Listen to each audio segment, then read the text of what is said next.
ਪਏ ਸੀ। ਗੁਰਮੁਖਾਂ ਦੇ ਸ਼ਬਦ ਦੀ ਟੇਕ ਸੀ, ਆਠ ਪੈਰ ਸਾਲਾਹੇ ਸਿਰਜਣਹਾਰ ਤੂੰ। ਜਿਸ ਅਕਾਲ ਪੁਰਖ ਵਾਹਿਗੁਰੂ ਨੇ ਸਿਰਜਣਾ ਕੀਤੀ ਸਾਰੀ ਸ੍ਰਿਸ਼ਟੀ ਦੀ, ਜਿਸ ਦੀ ਸਿਰਜਣਾ ਕਰਕੇ ਅਸੀਂ ਵੀ ਇਹ ਸੰਸਾਰ ਦੇਖਦੇ ਪਏ ਹਾਂ, ਜਿਸ ਨੇ ਸਾਡੇ ਸਰੀਰਾਂ ਦੀ ਸਿਰਜਣਾ ਕੀਤੀ। ਹੇ ਮਨਾ ਅੱਠੇ ਪੈਰ ਉਸ ਅਕਾਲ ਪੁਰਖ ਵਾਹਿਗੁਰੂ ਨੂੰ ਤੂੰ ਧਿਆਇਆ ਕਰ, ਚੇਤੇ ਕਰ। ਉਸ ਅਕਾਲ ਪੁਰਖ ਵਾਹਿਗੁਰੂ ਨੂੰ ਯਾਦ ਰੱਖ, ਜਿਸ ਨੇ ਇਹ ਸਾਰੀ ਸਿਰਜਣਾ ਕੀਤੀ। ਸਤਿਗੁਰੂ ਜੀ ਦੀ ਉਚਾਰਨ ਕੀਤੀ ਹੋਈ ਸਾਰੀ ਬਾਣੀ ਦਾ ਜੋ ਸਾਧ ਸੰਗਤ ਜੀ ਸਾਰ ਹੈ, ਤੱਤ ਹੈ, ਉਹ ਇਹੀ ਹੈ ਵੀ ਤੂੰ ਆਪਣੇ ਜਨਮ ਨੂੰ ਸਫਲਾ ਕਰਨਾ ਤਾਂ ਅਕਾਲ ਪੁਰਖ ਵਾਹਿਗੁਰੂ ਨੂੰ ਚੇਤੇ ਕਰ। ਗੁਰੂ ਸਾਹਿਬ ਜੀ ਨੇ 5 ਸਾਧਕ ਜਿਹੜੇ ਮਾਰਗ ਨੇ ਉਹ ਦੱਸ ਦਿੱਤੇ। ਸੇਵਾ ਹੈ, ਸਿਮਰਨ ਹੈ, ਸਤ ਸੰਗਤ ਹੈ, ਨਿਤਨੇਮ ਹੈ, ਵਾਹਿਗੁਰੂ ਵਾਹਿਗੁਰੂ ਜਪਣਾ, ਪਰਉਪਕਾਰ, ਦਇਆ ਦੀ ਭਾਵਨਾ। ਇਹ ਸਾਰੇ ਸਾਡੇ ਭਲੇ ਦੇ ਮਾਰਗ ਸੱਚੇ ਪਾਤਸ਼ਾਹ ਜੀ ਨੇ ਕਿਰਪਾ ਕਰਕੇ ਪ੍ਰਗਟ ਕੀਤੇ ਹਨ। ਉਵੇਂ ਨਿਰੋਲ ਗੁਰਬਾਣੀ ਦਾ ਜੋ ਸਾਧ ਸੰਗਤ ਜੀ ਸਿਧਾਂਤ ਹੈ, ਹਰੇਕ ਸ਼ਬਦ ਦਾ ਜਦ ਆਪਾਂ ਮੂਲ ਦੇਖਾਂਗੇ, ਸਿਧਾਂਤ ਦੇਖਾਂਗੇ, ਤੱਤ ਦੇਖਾਂਗੇ, ਨਿਚੋੜ ਦੇਖਾਂਗੇ, ਇਹੀ ਹੋਏਗਾ, ਦਿਨ ਰਾਤੀ ਆਰਾਧੋ ਪਿਆਰੋ, ਨਿਮਖ ਨ ਕੀਜੈ ਢੀਲਾ। ਰਾਮ ਸਿਮਰ ਇਹ ਤੇਰਾ ਕਾਜ ਹੈ। ਊਠਤ ਬੈਠਤ ਸੋਵਤ ਧਿਆਈਆ, ਮਾਰਗ ਚਲਤ ਹਰੇ ਹਰਿ ਗਾਈਆ। ਸੋ ਮਹਾਰਾਜ ਸੱਚੇ ਪਾਤਸ਼ਾਹ ਜੀ ਦਾ ਉਪਦੇਸ਼ ਇਹੀ ਹੈ ਗੁਰਮੁਖੋ। ਸਤਿਗੁਰੂ ਗੁਰੂ ਤੇਗ ਬਹਾਦਰ ਮਹਾਰਾਜ ਸੱਚੇ ਪਾਤਸ਼ਾਹ ਜੀ ਦੇ ਪਵਿੱਤਰ ਬਚਨ ਨੇ ਮੰਨ ਰਹੇ, ਪ੍ਰਭ ਕੀ ਸ਼ਰਨ ਵਿਚਾਰੋ, ਜੇ ਸਿਮਰਤ ਗਣਕਾ ਸੀ ਉਤਰੀ ਤਾ ਕੋ ਜਾਸੋ ਟਾਰੋ। ਇਹ ਮਨਾ ਉਸ ਅਕਾਲ ਪੁਰਖ ਵਾਹਿਗੁਰੂ ਦੀ ਸ਼ਰਨ ਦੀ ਕਦੀ ਵਿਚਾਰ ਕੀਤੀ ਕਿ ਪਰਮਾਤਮਾ ਦੀ ਸ਼ਰਨ ਵਿੱਚ ਜਾਣ ਕਰਕੇ ਕੀ ਫਲ ਪ੍ਰਾਪਤ ਹੁੰਦਾ, ਉਹਦਾ ਫਲਾਦੇਸ਼ ਕੀ, ਮਹਾਤਮ ਕੀ ਹੈ। ਇਹਨੇ ਮਨਾ ਵਿਚਾਰ ਤੂੰ ਜਿਹੜਾ ਮਹਾਰਾਜ ਨੂੰ ਯਾਦ ਕਰਨਾ, ਸਿਮਰਨ ਕਰਨਾ, ਉਸ ਦੀ ਸ਼ਰਨ ਵਿੱਚ ਆਪਣੇ ਆਪ ਨੂੰ ਸਮਝਣਾ, ਇਹਦੀ ਵਿਚਾਰ ਕਰਕੇ ਦੇਖ ਇਸ ਦਾ ਮਹਾਤਮ ਕਿੰਨਾ ਵੱਡਾ। ਮੰਨ ਰਹੇ ਪ੍ਰਭ ਕੀ ਸ਼ਰਨ ਵਿਚਾਰੋ। ਅੱਗੇ ਹੁਣ ਮਹਾਰਾਜ ਪ੍ਰਮਾਣ ਦੇਣਗੇ, ਜਿਨ੍ਹਾਂ ਲੋਕਾਂ ਨੇ ਮਹਾਰਾਜ ਜੀ ਦੀ ਸ਼ਰਨ ਗ੍ਰਹਿਣ ਕੀਤੇ ਉਹਨਾਂ ਨੂੰ ਕਿੰਨੀ ਵੱਡੀ ਪ੍ਰਾਪਤੀ ਹੋਈ। ਜੇ ਸਿਮਰਤ ਗਣਕਾ ਸੀ ਉਤਰੀ ਤਾ ਕੋ ਜਾਸੁਰ ਤਾਰੋ। ਫਿਰ ਦੂਸਰਾ ਪ੍ਰਮਾਣ ਮੈਂ ਕਹਿੰਦੇ ਅਟਲ ਭਇ ਧਰੂ ਜਾ ਕੇ ਸਿਮਰਨ ਅੰਦਰ ਭੈ ਪਦ ਪਾਇਆ। ਦੂਸਰਾ ਪ੍ਰਮਾਣ ਧਰੂ ਭਗਤ ਦਾ, ਕਹਿੰਦੇ ਜਿਸ ਪ੍ਰਮਾਤਮਾ ਨੂੰ ਜਪਣ ਕਰਕੇ ਧਰੂ ਵਰਗੇ ਜਿਹੜੇ ਅਟਲ ਪਦਵੀ ਨੂੰ ਪ੍ਰਾਪਤ ਕਰ ਗਏ। ਤੂੰ ਇਹ ਵਿਚਾਰ ਕੀਤੀ ਕਦੇ? ਦੁੱਖ ਹਰਤਾ ਹੈ ਬਿਦ ਕੋ ਸੁਆਮੀ ਤੈ ਕਾਹੀ ਬਸਰਾਇਆ। ਉਹ ਜਿਹੜਾ ਸਾਰੇ ਦੁੱਖਾਂ ਦਾ ਹਰਤਾ ਅਕਾਲ ਪੁਰਖ ਵਾਹਿਗੁਰੂ ਦਾ ਨਾਮ ਹੈ, ਤੈਨੂੰ ਕਿਵੇਂ ਭੁੱਲ ਗਿਆ? ਤੂੰ ਕਿਉਂ ਵਸਾਰ ਛੱਡਿਆ? ਜਾਬੇ ਸਰਨ ਗਹੀ ਕਿਰਪਾ ਨੇ ਤੇ ਗੱਜ ਗ੍ਰਾਹ ਤੇ ਛੂਟਾ। ਫਿਰ ਤੀਜਾ ਪ੍ਰਮਾਣ ਦੇ ਰਹੇ ਗੁਰੂ ਤੇਗ ਬਹਾਦਰ ਮਹਾਰਾਜ, ਕਹਿੰਦੇ ਜਦੋਂ ਦੇਖੋ ਉਸ ਹਾਥੀ ਨੇ ਅਕਾਲ ਪੁਰਖ ਵਾਹਿਗੁਰੂ ਦੀ ਸ਼ਰਨ ਗ੍ਰਹਿਣ ਕੀਤੇ ਤੇ ਉਹ ਤੰਦੂਏ ਦੀ ਪਕੜ ਤੋਂ ਬਚ ਗਿਆ, ਛੁੱਟ ਗਿਆ। ਉਹ ਮਹਿਮਾ ਨਾਮ ਕਹਾ ਲੋ ਬਰਨੋ ਰਾਮ ਕਹਿਤ ਬੰਧਨ ਤੇ ਟੁੱਟਾ। ਕਹਿੰਦੇ ਨਾਮ ਦੀ ਮਹਿਮਾ ਕਿੱਥੋਂ ਤੱਕ ਵਰਣਨ ਕਰਕੇ ਦੱਸ ਗਏ। ਉਹਦਾ ਨਾਮ ਲੈਣ ਕਰਕੇ ਤੇ ਕਹਿੰਦੇ ਇੱਕ ਜੀਵ ਨਖਿੱਧ ਜਾਂ ਹਾਥੀ ਤੰਦੂਏ ਦੀ ਪਕੜ ਚ ਆਇਆ, ਉਹਦੇ ਬੰਧਨ ਤੋਂ ਛੁੱਟ ਗਿਆ। ਫਿਰ ਅਗਲਾ ਪ੍ਰਮਾਣ ਦਿੰਦੇ ਅਜਾਮਲ ਪਾਪੀ ਜਗ ਜਾਣੇ ਨਿਮਖ ਮਾਹੇ ਨਿਸਤਾਰਾ। ਨਾਨਕ ਕਹਿਤ ਚੇਤ ਚਿੰਤਾ ਮਨ ਤੈ ਵੀ ਉਤਰੇ ਪਾਰਾ। ਕਹਿੰਦੇ ਤੂੰ ਚੇਤੇ ਕਰ, ਬਸ ਆ 3-4 ਪ੍ਰਮਾਣ ਤੈਨੂੰ ਦਿੱਤੇ, ਤੂੰ ਇਹਨਾਂ ਲੋਕਾਂ ਦਾ ਜੀਵਨ ਦੇਖ ਲੈ, ਪੜ੍ਹ ਕੇ ਤੂੰ ਵਿਚਾਰ ਕਰ, ਇਹਨੇ ਨਾਲ ਤੂੰ ਪਾਰ ਉਤਰ ਜਾਏਗਾ। ਨਾਨਕ ਕਹਿਤ ਚੇਤ ਚਿੰਤਾ ਮਨ, ਉਹ ਚਿੰਤਾਮਣੀ ਜਿਹੜਾ ਅਕਾਲ ਪੁਰਖ ਵਾਹਿਗੁਰੂ ਹੈ, ਤੂੰ ਉਹਨੂੰ ਚੇਤੇ ਕਰ, ਤੈ ਵੀ ਉਤਰੇ ਪਾਰਾ। ਕਹਿੰਦੇ ਤੂੰ ਵੀ ਪਾਰ ਉਤਰ ਜਾਵੇਂਗਾ। ਹੁਣ ਇਹ ਜਿਹੜੇ ਪ੍ਰਮਾਣ ਸਤਿਗੁਰ ਸੱਚੇ ਪਾਤਸ਼ਾਹ ਜੀ ਨੇ ਸਾਧ ਸੰਗਤ ਜੀ ਦਿੱਤੇ, ਇਹਦੇ ਵਿੱਚੋਂ ਧਰੂ ਭਗਤ ਨੂੰ ਛੱਡ ਕੇ ਬਾਕੀ ਜਿਹੜੇ ਪ੍ਰਮਾਣ ਹੈ ਉਹ ਉਹਨਾਂ ਲੋਕਾਂ ਦੇ ਸੀ ਜਿਨ੍ਹਾਂ ਦੇ ਪਾਰ ਉਤਰਨ ਦੀ ਕੋਈ ਉਮੀਦ ਹੀ ਨਹੀਂ ਸੀ ਹੈਗੀ। ਉਹਨਾਂ ਨੂੰ ਆਪ ਨੂੰ ਨਹੀਂ ਸੀ ਵੀ ਅਸੀਂ ਪਾਰ ਉਤਰ ਜਾਵਾਂਗੇ। ਪਰ ਪਰਮੇਸ਼ਰ ਦੇ ਨਾਮ ਦੀ ਬਰਕਤ ਦੇਖੋ ਤੁਸੀਂ, ਕਿਉਂਕਿ ਸਤਿਗੁਰੂ ਜੀ ਨੇ ਪ੍ਰਮਾਣ ਦਿੱਤਾ ਗਣਕਾ ਦਾ, ਧਰੂ ਭਗਤ ਦਾ, ਅਜਾਮਲ ਦਾ, ਤੇ ਜਿਹੜਾ ਹਰੀਹਰ ਛੇਤਰ ਤੇ ਤੰਦੂਏ ਨੇ ਪਕੜ ਲਿਆ ਸੀ ਉਹਨੇ ਹਾਥੀ। ਇਹ 4 ਪ੍ਰਮਾਣ ਦਿੱਤੇ ਮਹਾਰਾਜ ਸਾਹਿਬ ਜੀ ਨੇ। ਕਹਿੰਦੇ ਤੂੰ ਹੁਣ ਇਹਦੀ ਵਿਚਾਰ ਕਰ। ਮੰਨ ਰਹੇ ਪ੍ਰਭ ਕੀ ਸ਼ਰਨ ਵਿਚਾਰੋ, ਵਿਚਾਰ ਕਰ ਤੂੰ ਉਸ ਪ੍ਰਮਾਤਮਾ ਦੀ ਸ਼ਰਨ ਦੀ ਜਿਹੜੀ ਬਰਕਤ ਹੈ, ਬਖਸ਼ਿਸ਼ ਹੈ, ਇਹਦੀ ਵਿਚਾਰ ਕਰ। ਹੁਣ ਜੇ ਆਪਾਂ ਵਿਚਾਰ ਕਰੀਏ ਤੇ ਫਿਰ ਆਪਾਂ ਨੂੰ ਜਿਹੜਾ ਇਹ ਪ੍ਰਮਾਣ ਮਹਾਰਾਜ ਜੀ ਨੇ ਤੇ ਟੂਕ ਮਾਤਰ ਦੇ ਦਿੱਤਾ ਜੀ, ਹਿੰਟ ਦੇ ਦਿੱਤਾ। ਜੇ ਸਿਮਰਤ ਗਣਕਾ ਸੀ ਉਤਰੀ, ਗਣਕਾ ਕੌਣ ਸੀ ਜੀ? ਭਾਈ ਗੁਰਦਾਸ ਜੀ ਕਹਿੰਦੇ ਗਣਕਾ ਪਾਪਣ ਹੋਏ ਪਿਆ, ਪਾਪਾਂ ਦਾ ਗਲ ਹਾਰ ਪਰੋਤਾ, ਮਹਾਂਪੁਰਖ ਚਾਣ ਚੱਕ ਗਣਕਾ ਵਾਲੇ ਆਏ ਖਲੋਤਾ।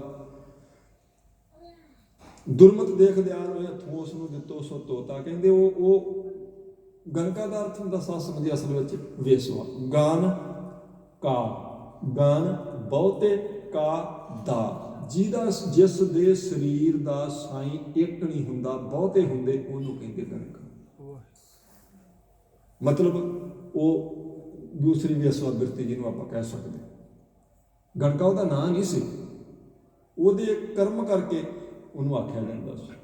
ਭਾਈ ਗੁਰਦਾਸ ਜੀ ਕਹਿੰਦੇ ਗਣਕਾ ਪਾਪਣ ਹੋਏ ਕਿ ਪਾਪਾਂ ਦਾ ਗਲ ਹਾਰ ਪਰੋਤਾ, ਮਹਾਂਪੁਰਖ ਅਚਾਨ ਚੱਕ ਗਣਕਾ ਵਾਲੇ ਆਏ ਖਲੋਤਾ। ਉਹਨੇ ਤੇ ਪਾਪਾਂ ਦਾ ਹਾਰ ਪਰੋ ਕੇ ਆਪਣੇ ਗਲ 'ਚ ਪਾਇਆ ਸੀ। ਇਹਦਾ ਮਤਲਬ ਹੈ ਵੀ ਹਾਰ ਹੁੰਦਾ ਸ਼ਿੰਗਾਰ ਵਾਸਤੇ, ਉਹਦਾ ਸਾਰੇ ਸਰੀਰ ਦਾ ਸ਼ਿੰਗਾਰ ਸਿਰਫ ਇੱਕ ਹੀ ਕੰਮ ਲਈ ਸੀ, ਜਿਹਦਾ ਮਨੋਰਥ, ਜਿਹਦਾ ਨਿਚੋੜ ਪਾਪ ਹੀ ਨਿਕਲਦਾ ਸੀ, ਦੂਜਾ ਨਹੀਂ। ਇਸ ਲਈ ਕਹਿੰਦੇ ਉਹਨੇ ਤੇ ਪਾਪਾਂ ਦਾ ਹੀ ਉਹ ਹਾਲ ਗਲ 'ਚ ਪਾਇਆ ਹੋਇਆ ਸੀ। ਮਹਾਂਪੁਰਖ ਚਾਣ ਚੱਕ ਗਣਕਾ ਵਾਲੇ ਆਏ ਖਲੋਤਾ। ਕੋਈ ਮਹਾਂਪੁਰਖ ਚਾਣ ਚੱਕ ਕਹਿੰਦੇ ਉਹਦੀਆਂ ਪੌੜੀਆਂ ਚੜ ਗਿਆ ਇੱਕ ਦਿਨ। ਸਬੱਬ ਤਾਂ ਇਹ ਬਣਿਆ ਸਾਰੀ, ਜਿੱਥੇ ਸਾਖੀ ਲਿਖੀ ਕਿ ਉਹ ਮੀਂਹ ਪੈਂਦਾ ਸੀ ਤੇ ਮੀਂਹ ਤੋਂ ਬਚਣ ਲਈ ਉਹ ਮਹਾਂਪੁਰਸ਼ ਕੋਈ ਮਹਾਤਮਾ ਉਹਦੀਆਂ ਪੌੜੀਆਂ ਚੜ ਗਿਆ। ਤਾਂ ਉਹਨੇ ਜਦ ਮਹਾਤਮਾ ਨੂੰ ਦੇਖਿਆ ਤਾਂ ਮਹਾਤਮਾ ਨੇ ਉਹਨੂੰ ਦੇਖਿਆ ਤਾਂ ਉਹਨੇ ਕਿਹਾ ਵੀ ਪੁੱਤਰੀ, ਮੈਂ ਥੋੜੀ ਦੇਰ ਵਾਸਤੇ ਬੇਟਾ ਇੱਥੇ ਰੁਕਣਾ ਸੀ, ਮੀਂਹ ਤੋਂ ਬਚਣ ਲਈ ਆਇਆ, ਤੇਰੀਆਂ ਉਹਦੀਆਂ ਅੱਖਾਂ 'ਚ ਪਾਣੀ ਆ ਗਿਆ। ਉਹਨੇ ਕਿਹਾ ਬੱਲੇ ਬੱਲੇ ਬਾਬਾ ਜੀ, ਪਹਿਲੀ ਵਾਰ ਮੈਨੂੰ ਕਿਸੇ ਨੇ ਬੇਟੀ ਆਖਿਆ, ਪੁੱਤਰੀ ਆਖਿਆ, ਇਹ ਤਾਂ ਤੁਹਾਨੂੰ ਪਤਾ ਨਹੀਂ ਮੈਂ ਕੌਣ ਹਾਂ। ਫਿਰ ਮਹਾਂਪੁਰਸ਼ਾਂ ਨੇ ਵੀ ਦੇਖਿਆ ਬਈ ਅੱਛਾ ਇਹ ਤਾਂ ਗਲਤ ਪੌੜੀਆਂ ਚੜ ਗਈਆਂ ਭਾਈ, ਪਰ ਹੁਣ ਉਹ ਮਹਾਤਮਾ ਨਾ ਮਹਾਂਪੁਰਸ਼। ਦੁਰਮਤ ਦੇਖ ਦਿਆਲ ਹੋਏ। ਭਾਈ ਗੁਰਦਾਸ ਜੀ ਕਹਿੰਦੇ ਉਹਦੀ ਖੋਟੇ ਕਰਮ, ਉਹਦੀ ਖੋਟੀ ਮੱਤ ਦੇਖ ਕੇ ਦਿਆਲ ਹੋ ਗਏ, ਉਹ ਮਹਾਤਮਾ ਦਿਆਲੂ ਹੋ ਗਏ। ਤੇ ਕੀ ਕੀਤਾ? ਕਹਿੰਦੇ ਹੱਥੋਂ ਉਸ ਨੂੰ ਦਿੱਤੋ ਸੋ ਤੋਤਾ। ਤੋਤਾ ਕਿਉਂ ਦਿੱਤਾ ਜੀ ਮਹਾਂਪੁਰਸ਼ਾਂ ਨੇ? ਤੋਤਾ ਕਿਉਂ ਦਿੱਤਾ ਉਹਨੂੰ? ਕਹਿੰਦੇ ਆ ਲੈ ਪੁੱਤਰੀ, ਇਹ ਤੋਤਾ ਮੇਰੇ ਕੋਲੇ, ਇਹ ਜਦੋਂ ਮੈਂ ਇਹਦੇ ਕੋਲ ਦੀ ਲੰਘਦਾ ਇਹ ਮੈਨੂੰ ਕਹਿੰਦਾ ਰਾਮ ਜਾ। ਤੂੰ ਕੋਲ ਦੀ ਲੰਘੇਂਗੀ ਤੇ ਤੇਰੇ ਵੀ ਲੱਗ ਪਏਗਾ ਇਦਾਂ ਕਹਿਣ, ਪਰ ਉਸ ਤੋਂ ਪਹਿਲਾਂ ਤੂੰ ਇਹਨੂੰ ਰੋਜ਼ ਆਖਿਆ ਕਰਨਾ, ਇਹ ਫਿਰ ਤੇਰੇ ਪਿੱਛੇ ਬੋਲੇਗਾ, ਕਿਉਂਕਿ ਤੋਤਾ ਬੋਲ ਪੈਂਦਾ ਪਿੱਛੇ, ਆਵਾਜ਼ ਕੱਢਦਾ। ਉਹਨੇ ਆਖਿਆ ਜੀ ਤੋਤਾ? ਉਹ ਕਹਿੰਦੇ ਹਾਂ ਪੁੱਤਰ, ਇਹ ਜਿਹੜਾ ਤੇਰੀਆਂ ਅੱਖਾਂ ਦਾ ਪਾਣੀ ਹੈ ਨਾ, ਇਹ ਪਛਤਾਵੇ ਦਾ ਪਾਣੀ ਹੈ ਤੇਰੀਆਂ ਅੱਖਾਂ ਦਾ, ਤੇ ਮੈਂ ਚਾਹੁੰਦਾ ਕਿ ਇਹ ਜਿਹੜੇ ਤੇਰੇ ਕਰਮ ਹੈ ਇਹਨਾਂ ਦੀ ਤੈਨੂੰ ਸਜ਼ਾ ਨਾ ਮਿਲੇ। ਤੇ ਜੇ ਤੂੰ ਇਹ ਚਾਹੁੰਦੀ ਹੈ ਨਾ ਵੀ ਮਤਲਬ ਤੇਰੇ ਪਾਪ ਉਤਰ ਜਾਣ, ਤੇ ਕਿਸੇ ਵੀ ਮਨੁੱਖ ਨੇ ਤੇਰੇ ਪਾਪ ਉਤਾਰ ਲਈ ਪੌੜੀਆਂ ਨਹੀਂ ਚੜ੍ਹਨੀਆਂ। ਇਹ ਜਿਹੜਾ ਵੀ ਤੇਰੀਆਂ ਪੌੜੀਆਂ ਚੜ੍ਹੇਗਾ ਉਹ ਦੂਜੀ ਬਿਰਤੀ ਵਾਲੇ ਚੜ੍ਹਨਾ। ਇਸ ਕਰਕੇ ਤੂੰ ਆ ਤੋਤੇ ਨਹੀਂ ਪੜਾਉਣਾ ਬਸ।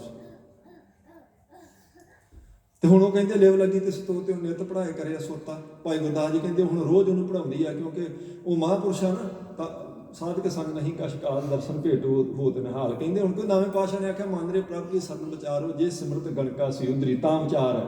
ਕਹਿੰਦੇ ਵਿਚਾਰ ਕੇ ਦੇਖੋ ਕੌਣ ਸੀ ਗਣਕਾ, ਕਿਵੇਂ ਉਧਾਰ ਹੋ ਗਿਆ ਉਹਦਾ। ਨਵੇਂ ਪਾਤਸ਼ਾਹ ਕਹਿੰਦੇ ਉਧਰ ਗਈ ਸੀ, ਉਹ ਪਾਰ ਉਤਰ ਗਈ, ਸਭ ਪਾਪ ਉਹਦੇ ਕੱਟੇ ਗਏ।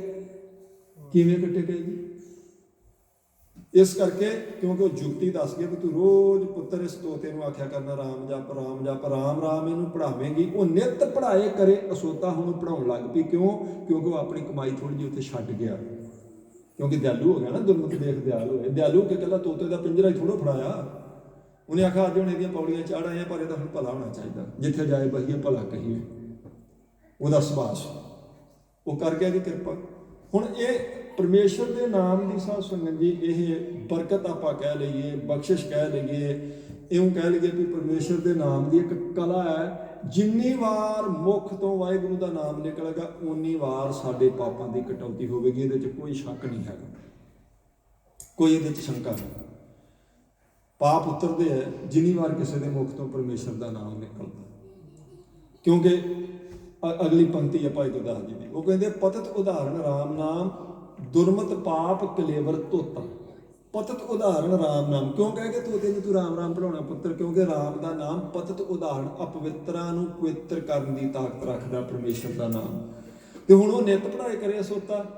ਕਹਿੰਦੇ ਦੁਰਮਤ ਪਾਪ ਕਲੇਵਰ ਧੋਤਾ, ਪਤਤ ਉਦਾਹਰਨ ਰਾਮ ਨਾਮ, ਦੁਰਮਤ ਪਾਪ ਕਲੇਵਰ। ਕਲੇਵਰ ਕਹਿੰਦੇ ਸਰੀਰ ਨੂੰ, ਉਹਦੀ ਖੋਟੀ ਮੱਤ ਧੋਤੀ, ਜਿਵੇਂ ਜਿਵੇਂ ਉਹ ਰਾਮ ਰਾਮ ਤੋਤੇ ਨੂੰ ਪੜ੍ਹਾਉਂਦੀ ਗਈ।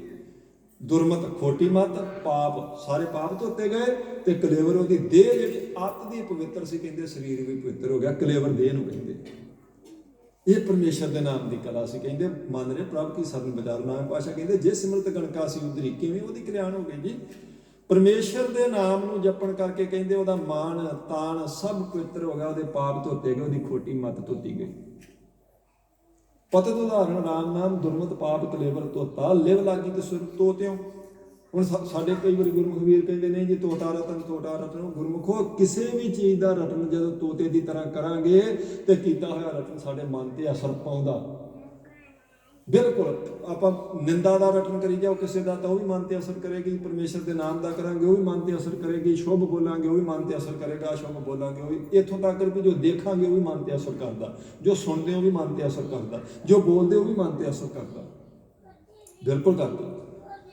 ਸਿਆਣੇ ਤਾਂ ਕਹਿੰਦੇ ਵੀ ਜਦੋਂ ਮੰਨ ਲਓ ਆਪਾਂ ਕਿਤੇ ਜਾ ਰਹੇ ਹਾਂ ਤੇ ਇੱਕਦਮ ਭਿਆਨਕ ਐਕਸੀਡੈਂਟ ਦੇਖਣ ਨੂੰ ਮਿਲ ਜਾਂਦਾ, ਉਹ ਸੀਨ ਜਿਹੜਾ ਤਾਂ ਬੰਦਾ ਅੱਖਾਂ ਬੰਦ ਕਰ ਲੈਂਦਾ, ਦੇਖ ਨਹੀਂ ਸਕਦੀਆਂ ਅੱਖਾਂ, ਕਿਉਂ ਮਨ ਤੇ ਅਸਰ ਪਾਉਂਦੀਆਂ ਨਾ। ਇੱਕਦਮ ਮਨ ਨੂੰ ਠੇਸ ਵੱਜਦੀ ਹੈ ਤੇ ਬੰਦਾ ਦੇਖਣਾ ਨਹੀਂ ਚਾਹੁੰਦਾ, ਉਹ ਅੱਖ ਹੀ ਬੰਦ ਕਰ ਲੈਂਦਾ, ਡਰਿਆ ਹੋਇਆ ਅੱਖਾਂ ਬੰਦ ਕਰ ਲੈਂਦਾ, ਨਹੀਂ ਮੈਂ ਇਹ ਨਹੀਂ ਦੇਖ ਸਕਦਾ। ਇਹਦਾ ਮਤਲਬ ਦੇਖੀਏ ਦਾ ਮਨ ਤੇ ਅਸਰ ਹੁੰਦਾ। ਜੇ ਗੁਰਮੁਖੋ ਜੋ ਅੱਖ ਦੇਖ ਰਹੀ ਉਹਦਾ ਮਨ ਤੇ ਤੁਰੰਤ ਅਸਰ ਹੁੰਦਾ, ਇਸ ਲਈ ਬੰਦਾ ਡਰਦਾ ਅੱਖਾਂ ਬੰਦ ਕਰ ਲੈਂਦਾ। ਕਈ ਵਾਰ ਜੇ ਦਿਸ ਵੀ ਪਵੇ ਕੁਝ ਜਿਹੜੀ ਚੀਜ਼ ਬੰਦਾ ਨਹੀਂ ਦੇਖਣੀ ਚਾਹੁੰਦਾ ਤਾਂ ਉਹ ਜਦੋਂ ਅੱਖਾਂ ਬੰਦ ਕਰੇਗਾ ਉਹਨੂੰ ਉਦੋਂ ਉਹ ਚੀਜ਼ ਦਿਸੇਗੀ, ਧਿਆਨ 'ਚ ਆ ਜਾਂਦੀ। ਮਨ ਤੇ ਉਹਨੇ ਚੋਟ ਕੀਤੀ ਨਾ। ਇਸੇ ਤਰ੍ਹਾਂ ਬੋਲੇ ਦਾ ਮਨ ਤੇ ਅਸਰ ਹੁੰਦਾ, ਕੀ ਬੋਲ ਰਹੇ ਆਪਾਂ, ਕੀ ਬੋਲ ਰਹੇ। 8 ਪੈਰ ਸਾਲ ਆਹੇ ਸਿਰਜਣਹਾਰ, ਕਿਉਂਕਿ ਗੁਰਮੁਖਾਂ ਨੇ ਇਹ ਟੇਕ ਰੱਖੀ ਸੀ ਸ਼ਬਦ ਦੀ, ਕੀਰਤਨ ਦੀ। ਤਾਂ ਮੈਂ ਕਿਹਾ ਚਲੋ ਇੱਥੋਂ ਆਪਾਂ ਵਿਚਾਰ ਸ਼ੁਰੂ ਕਰ ਲੈਂਦੇ। ਆਪਾਂ ਤਾਂ ਪਰਮੇਸ਼ਰ ਦੀ ਵਡਿਆਈ ਕਰਨੀ ਹੈ, ਸਤਿਗੁਰ ਵੱਡਾ ਕਰ ਸਲਾਹੀ ਗੁਰ ਜੈਸਾ ਨਾ ਹੀ ਕੋ ਦੇਵ। ਜਾਂ ਸਿਫਤਾਂ ਹੀ ਕਰਨੀਆਂ ਮਹਾਰਾਜ ਸਾਹਿਬ ਜੀ ਦੇ ਗੁਣ ਹੀ ਗਾਉਣੇ, ਕਿਤੋਂ ਸ਼ੁਰੂ ਕਰ ਲਓ ਤੁਸੀਂ। ਇਹ ਤਾਂ ਖਜ਼ਾਨਾ ਬਹੁਤ ਵੱਡਾ, ਕੋਈ ਗੁਰੂ ਸਾਹਿਬ ਜੀ ਵਰਗਾ ਥੋੜ੍ਹਾ ਹੋਰ ਦੇਵ ਹੈਗਾ ਗੁਰਮੁਖੋਂ। ਸਭ ਤੋਂ ਵੱਡਾ ਸਤਿਗੁਰੂ ਨਾਨਕ ਜਨਤਾ ਰਾਖੀ ਮੇਰੀ। ਹੁਣ ਨਾਵੇਂ ਪਾਤਸ਼ਾਹ ਦਾ ਪਵਿੱਤਰ ਬਚਨ ਕਹਿੰਦੇ ਤੁਸੀਂ ਥੋੜੀ ਜਿਹੀ ਬਰੀਕੀ ਨਾਲ ਵਿਚਾਰ ਕਰੋ ਕਿਵੇਂ ਤਰ ਗਈ ਉਹ ਗਣਕਾ। ਜਦੋਂ ਕਿ ਭਾਈ ਗੁਰਦਾਸ ਜੀ ਕਹਿੰਦੇ ਗਣਕਾ ਪਾਪਣ ਹੋਏ ਕਹੇ, ਉਹ ਤਾਂ ਸੀਗੀ ਪਾਪਣ, ਪਰ ਕਹਿੰਦੇ ਕਿਉਂਕਿ ਉਹ ਸਾਧੂ ਕਹਿ ਗਿਆ ਤੂੰ ਤੋਤੇ ਨੂੰ ਰਾਮ ਰਾਮ ਪੜਾਉਣਾ ਤੇ ਲਿਵ ਲੱਗੀ ਤੇ ਸਤੋਤਿਓ ਲੱਗੀ ਜੀ ਉਹਦੀ ਲਿਵ, ਕਿਉਂਕਿ ਰੋਜ਼ ਕਹਿੰਦੀ ਹੈ, ਰੋਜ਼ ਕਹਿੰਦੀ ਹੈ, ਰੋਜ਼ ਕਹਿੰਦੀ। ਜੋ ਵੀ ਰੋਜ਼ ਆਪਾਂ ਬੋਲਾਂਗੇ ਸਾਧ ਸੰਗਤ ਜੀ, ਉਸ ਬੋਲੇ ਦਾ ਅਸਰ ਤਾਂ ਮਨ ਤੇ ਹੋਣਾ ਨਾ ਗੁਰਮੁਖੋ। ਇਸ ਲਈ ਮਹਾਰਾਜ ਸਾਹਿਬ ਜੀ ਨੇ ਆਖਿਆ ਨਾ, ਨਾਨਕ ਫਿੱਕਾ ਬੋਲਿਆ ਤਨ ਮਨ ਪਿਓ ਆਸਾ ਦੀ ਵਾਰ ਤੇ ਬਚਨ ਨਾ ਜੀ। ਕਹਿੰਦੇ ਤੁਸੀਂ ਫਿੱਕਾ ਬੋਲੋਗੇ ਤੁਹਾਡਾ ਆਪਣਾ ਵੀ ਮਨ ਤੇ ਤਨ ਦੋਨੋਂ ਫਿੱਕੇ ਹੋ ਜਾਣਗੇ। ਮਿੱਠਾ ਬੋਲਾਂਗੇ ਤੇ ਮਿੱਠੇ ਹੋ ਜਾਣਗੇ, ਵਾਹਿਗੁਰੂ ਵਾਹਿਗੁਰੂ ਬੋਲਾਂਗੇ ਤੇ ਅੰਦਰ ਅੰਦਰ ਆਨੰਦ ਨਾ ਭਰ ਜਾਏਗਾ, ਕਿਉਂਕਿ ਬੋਲਣ ਦਾ ਤਾਂ ਅਸਰ ਹੋ ਰਿਹਾ ਨਾ। ਉਹ ਬੋਲਦੀ ਪਈ ਹੈ, ਹੁਣ ਉਹਦੀ ਲਿਵ ਲੱਗ ਗਈ ਹੈ।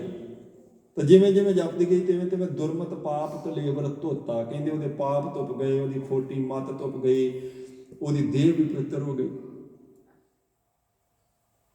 ਅੰਤਕਾਲ ਜਮ ਜਾਲ ਤੋੜ ਨਰਕਾਂ ਵਿੱਚ ਨਾ ਖਾਧੋ ਸੋ ਗੋਤਾ। ਭਾਈ ਗੁਰਦਾਸ ਜੀ ਕਹਿੰਦੇ ਉਹੀ ਗਣਕਾ ਜਮਾਂ ਦਾ ਜਾਲ ਤੋੜ ਕੇ ਨਰਕਾਂ 'ਚ ਗੋਤੇ ਖਾਣ ਤੋਂ ਬਚ ਗਈ। ਬੈਕੁੰਠ ਗਈ ਬੇਬਾਨ ਚੜ, ਕਹਿੰਦੇ ਬਕੁੰਠਾਂ ਨੂੰ ਗਈ। ਔਰ ਲੈਣ ਵਾਸਤੇ ਵੀ ਰਾਮਗੜ੍ਹ ਆਏ, ਬਬਾਨ ਤੇ ਲੈ ਕੇ ਗਏ, ਨਹੀਂ ਤੇ ਜਬ ਜਮ ਆਏ ਝੋਟ ਗਏ ਪਕੜੇ ਮਹਾਰਾਜ ਦੇ ਬਚਨ। ਕਹਿੰਦੇ ਦੂਜੇ ਲੋਕਾਂ ਨੂੰ ਝੋਟੇ ਤੇ ਆਉਂਦਾ ਜਾਮ ਲੈਣ ਤੇ ਮਹਾਰਾਜ ਦੇ ਬਚਨ ਕੋਈ ਮੰਨਦਾ ਨਹੀਂ ਮੰਨਦਾ, ਉਹਦੀ ਮਰਜ਼ੀ। ਪਰ ਉਧਰ ਬਬਾਨ ਆਇਆ, ਕਹਿੰਦੇ ਵਿਚਾਰੋ ਜੀ ਮੰਨ ਰਹੇ ਪ੍ਰਭ ਕੀ ਸਰਨ ਵਿਚਾਰੋ, ਜੇ ਸਿਮਰਤ ਗਣਕਾ ਸੀ ਉਦਰੀ ਤਾਂ ਕੋ ਜਾਸੁਰ ਤਾਰੂ। ਦੂਜਾ ਪ੍ਰਮਾਣ ਕਹਿੰਦੇ ਅਟਲ ਪਾਇਓ ਧਰੂ ਜਾ ਕੇ ਸਿਮਰਨ। ਜਿਸ ਪਰਮੇਸ਼ਰ ਦਾ ਸਿਮਰਨ ਕਰਕੇ ਧਰੂ ਅਟਲ ਹੋ ਗਿਆ। 5 ਸਾਲ ਦਾ ਬਾਲਕ ਬ੍ਰਹਮ ਗਿਆਨੀ ਹੋ ਗਿਆ ਜਿਸ ਪਰਮੇਸ਼ਰ ਨੂੰ ਚੇਤੇ ਕਰਨ ਕਰਕੇ। ਅਨਿਰਭੈ ਪਦ ਪਾਇਆ, ਅਟਲ ਭਇਓ ਧਰੂ ਜਾ ਕੇ ਸਿਮਰਨ, ਅਨਿਰਭੈ ਪਦ ਪਾਇਆ। ਕਹਿੰਦੇ ਮੰਨ ਰਹੇ ਪ੍ਰਭ ਕੀ ਸਰਨ। ਕਹਿੰਦੇ ਵਿਚਾਰ ਕਰੋ, ਗਣਕਾ ਦੀ ਵਿਚਾਰ ਕਰ ਲਈ, ਨਾਵੇਂ ਪਾਸ਼ਾ ਕਹਿੰਦੇ ਧਰੂ ਦੀ ਵਿਚਾਰ ਕਰੋ। ਉਹਦੀ ਤਾਂ ਉਮਰ ਹੀ 5 ਸਾਲ ਸੀ। ਉਹ ਨਿਰਭੈ ਪਦਵੀ ਕਿਉਂਕਿ ਜਿਸ ਦਿਨ ਉਹ ਸਿਮਰਨ ਕਰਨ ਨਿਕਲਿਆ ਉਹ ਨਿਰਭੈ ਪਦਵੀ ਵਾਸਤੇ ਤਾਂ ਨਹੀਂ ਸੀ ਨਿਕਲਿਆ, ਉਹਦੀ ਤਾਂ ਇੱਛਾ ਹੀ ਕੋਈ ਹੋਰ ਸੀ। ਪਰ ਪਰਮੇਸ਼ਰ ਦੇ ਸਿਮਰਨ ਦੀ ਜਿਹੜੀ ਕਲਾ ਉਹ ਕਹਿੰਦੇ ਵੇਖੋ ਕਿਵੇਂ ਵਰਤਦੀ ਪਈ। ਉਹਦੇ ਵਿੱਚ ਉਹ ਮਨ ਦੀ ਇੱਛਾ ਵੀ ਪੂਰੀ ਹੋਣੀ, ਔਰ ਜੋ ਪਰਮੇਸ਼ਰ ਵੱਲੋਂ ਬਿਨਾਂ ਮੰਗੇ ਤੋਂ ਦਾਤ ਮਿਲਣੀ, ਨਾਮ ਦੀ ਬਰਕਤ ਕਰਕੇ ਉਹ ਵੀ ਮਿਲਣੀ, ਤੇ ਉਹਦੇ ਕਰਕੇ ਧਰੂ ਅਟਲ ਹੋ ਗਏ। ਕਿਉਂਕਿ ਬੰਦਗੀ ਕਰਨ ਜਿਸ ਦਿਨ ਨਿਕਲਿਆ ਉਹ 5 ਸਾਲ ਦਾ ਬੱਚਾ, ਇਸ ਲਈ ਸੀ ਨਿਕਲਿਆ ਕਿ ਮੈਂ ਨਿਰਭੈ ਪਦਵੀ ਪ੍ਰਾਪਤ ਕਰਨੀ ਹੈ। ਉਹ ਤਾਂ ਭਾਈ ਗੁਰਦਾਸ ਜੀ ਕਹਿੰਦੇ ਧਰੂ ਹੱਸਦਾ ਘਰ ਆਇਆ, ਕਰ ਪਿਆਰ ਪਿਓ ਪੁੱਛਣ ਲੀਤਾ। ਉਹਨਾਂ ਚਲੋ ਬਾਹਰੋਂ ਖੇਡਦਾ ਆਇਆ ਤਾਂ ਪਿਓ ਨੇ ਆਪਣੀ ਪਿਆਰ ਕੀਤਾ, ਮੱਥਾ ਚੁੰਮਿਆ, ਗੋਦ 'ਚ ਲੈ ਲਿਆ, ਬਾਹੋਂ ਪਕੜੋ ਠਾਲਿਆ, ਮਨ ਵਿੱਚ ਰੋਸ ਮਤਰੇਈ ਕੀਤਾ। ਕਹਿੰਦੇ ਮਤਰੇਈ ਮਾਂ ਨੇ ਦੇਖ ਲਿਆ, ਧਰੂ ਦੀ ਮਤਰੇਈ ਮਾਂ ਨੇ, ਕਿਉਂਕਿ ਤਣਪਾਲ ਦੀਆਂ 2 ਪਤਨੀਆਂ ਸੀ ਨਾ, ਤਾਂ ਉਹਨੇ ਵੇਖਿਆ ਤਾਂ ਬਾਹੋਂ ਫੜ ਕੇ ਗੁੱਸੇ ਨਾਲ ਠਾਲਤਾ। ਕਹਿੰਦੀ ਤੈਨੂੰ ਨਹੀਂ ਇਹ ਗੋਦ ਨਸੀਬ ਹੋ ਸਕਦੀ, ਤੂੰ ਮੇਰੀ ਸੌਂਕਣ ਦਾ ਪੁੱਤਰ ਹੈ, ਇਹ ਇੱਥੇ ਨਹੀਂ ਬਹਿ ਸਕਦਾ। ਇੱਥੇ ਬਹਿਣ ਵਾਲਾ ਤੇ ਕੱਲ ਨੂੰ ਤਖਤ ਤੇ ਬਵੇਗਾ, ਤੇ ਤੂੰ ਥੋੜੀ ਤਖਤ ਮੇਰੇ ਪੁੱਤਰ ਨੂੰ ਮਿਲਣਾ, ਅੱਜ ਗੋਦ 'ਚ ਬਵੇਗਾ, ਕੱਲ ਤਖਤ ਵੀ ਤੈਨੂੰ ਮਿਲਣਾ, ਉਤਰ ਥੱਲੇ। ਬਾਹੋਂ ਪਕੜ ਉਠਾ ਲਿਆ, ਮਨ ਵਿੱਚ ਰੋਸ ਮਤਰੇਈ ਕੀਤਾ, ਡੱਡੋ ਲਿਕਾ ਮਾਂ ਪੁੱਛੇ ਤੂੰ ਸਵਾਣੀ ਹੈ ਕਿ ਸਰੀਤਾ, ਕਹਿੰਦੇ ਗੋਲੀ ਨੂੰ। ਰੋਂਦਾ ਹੋਇਆ ਡੱਡੋ ਲਿਕਾ ਦਾ ਮਤਲਬ ਹੌਕੇ ਲੈਂਦਾ ਚਲੇ ਗਿਆ, ਆਪਣੀ ਮਾਂ ਨੂੰ ਪੁੱਛਦਾ ਵੀ ਤੂੰ ਵੀ ਪਟਰਾਣੀ ਹੈ ਕਿ ਤੂੰ ਗੋਲੀ ਹੈ, ਬਈ ਤੂੰ ਮੇਰੇ ਪਿਤਾ ਦੀ ਪਤਨੀ ਹੈ ਤੇ ਵਿਆਹ ਤਾਂ ਗੋਲੀਆਂ ਵਾਲਾ ਕੀਤਾ ਜਾ ਰਿਹਾ, ਤੇਰੇ ਨਾਲ ਵੀ ਮੇਰੇ ਨਾਲ ਵੀ। ਉਹ ਕਹਿੰਦੀ ਸਵਾਣੀ ਹਾਂ ਮੈਂ ਜਨਮ ਦੀ, ਨਾਮ ਨਾ ਭਗਤੀ ਕਰਮ ਦ੍ਰਿੜਤਾ। ਉਹਦੀਆਂ ਅੱਖਾਂ 'ਚ ਪਾਣੀ, ਉਹ ਤਾਂ ਅੱਗੇ ਦੁਖੀ ਵਿਚਾਰੀ ਬੈਠੀ। ਉਹ ਕਹਿੰਦੀ ਮੈਂ ਤਾਂ ਪੁੱਤਰ ਪਟਰਾਣੀ ਆ, ਤੇਰਾ ਤੇ ਨਾਨਾ ਵੀ ਰਾਜਾ ਸੀ, ਮੈਂ ਤਾਂ ਰਾਜਕੁਮਾਰੀ ਜੰਮੀ ਆ। ਤੇ ਕਹਿੰਦਾ ਫਿਰ ਤੇਰੇ ਨਾਲ ਕਿਉਂ ਇਹ ਵਿਹਾਰ ਤੇਰੇ ਨਾਲ ਕਿਉਂ ਹੋ ਰਿਹਾ? ਫਿਰ ਜੇ ਤੂੰ ਪਿੱਛੋਂ ਵੀ ਰਾਜੇ ਦੇ ਘਰੇ ਜੰਮੀ, ਅੱਗਿਓਂ ਰਾਜੇ ਨਾਲ ਵਿਆਹੀ ਗਈ, ਫਿਰ ਤੂੰ ਪਟਰਾਣੀ ਮਤਲਬ ਜਿਹੜੀ ਸਭ ਤੋਂ ਪਹਿਲਾਂ ਵਿਆਹੀ ਆਉਂਦੀ ਹੈ, ਬਾਕੀ ਰਾਣੀਆਂ ਹੁੰਦੀਆਂ, ਇੱਕ ਪਟਰਾਣੀ ਹੁੰਦੀ। ਤੂੰ ਕਹਿੰਦਾ ਫਿਰ ਕੀ ਕਰ? ਉਹ ਕਹਿੰਦੀ ਗੱਲ ਸਿਰਫ ਮੈਨੂੰ ਇਹੋ ਹੀ ਸਮਝ ਆਉਂਦੀ ਹੈ, ਨਾਮ ਨਾ ਭਗਤੀ ਕਰਮ ਦ੍ਰਿੜਤਾ। ਮੇਰੇ ਕੋਲ ਨਾਮ ਨਹੀਂ ਜਪਿਆ ਗਿਆ, ਭਗਤੀ ਹੈ ਨਹੀਂ, ਇਹ ਕਰਮ ਮੈਂ ਦ੍ਰਿੜ ਨਹੀਂ ਕੀਤਾ, ਬਾਕੀ ਤੇ ਕੋਈ ਕਮੀ ਨਹੀਂ ਸੀ, ਨਾ ਤੇਰੇ ਨਾਨਕੇ ਕੋਈ ਕਮੀ ਸੀ, ਨਾ ਇੱਥੇ। ਪਰ ਜੇ ਹੁਣ ਨਹੀਂ ਬਾਤ ਪੁੱਛੀ ਜਾ ਰਹੀ ਤੇ ਮੈਂ ਤੇ ਇੱਕੋ ਹੀ ਸਮਝਦੀ ਵੀ ਇਹ ਪਾਸਾ ਖਾਲੀ ਰਹਿ ਗਿਆ ਸੀ।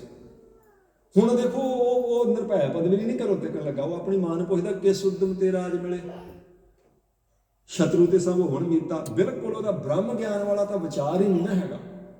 ਉਹ ਤਾਂ ਕਹਿੰਦਾ ਮਾਂ ਮੈਨੂੰ ਇੰਨਾ ਦੱਸ ਵੀ ਇਹ ਪਿਓ ਦੀ ਗੋਦ ਤੇ ਰਾਜ ਤੇ ਇਹ ਮਤਰੇਈ ਮਾਂ ਦਾ ਸਰੀਕੇ ਵਾਲਾ ਸੁਭਾਅ ਕਿੱਦਾਂ ਬਦਲ ਸਕਦਾ, ਇਹ ਮੈਨੂੰ ਦੱਸ ਤੂੰ ਬਸ। ਕਿਸ ਉਦਮ ਤੇ ਰਾਜ ਮਿਲੇ, ਕੀ ਕਰਨਾ ਪਏਗਾ ਫਿਰ ਮੈਨੂੰ?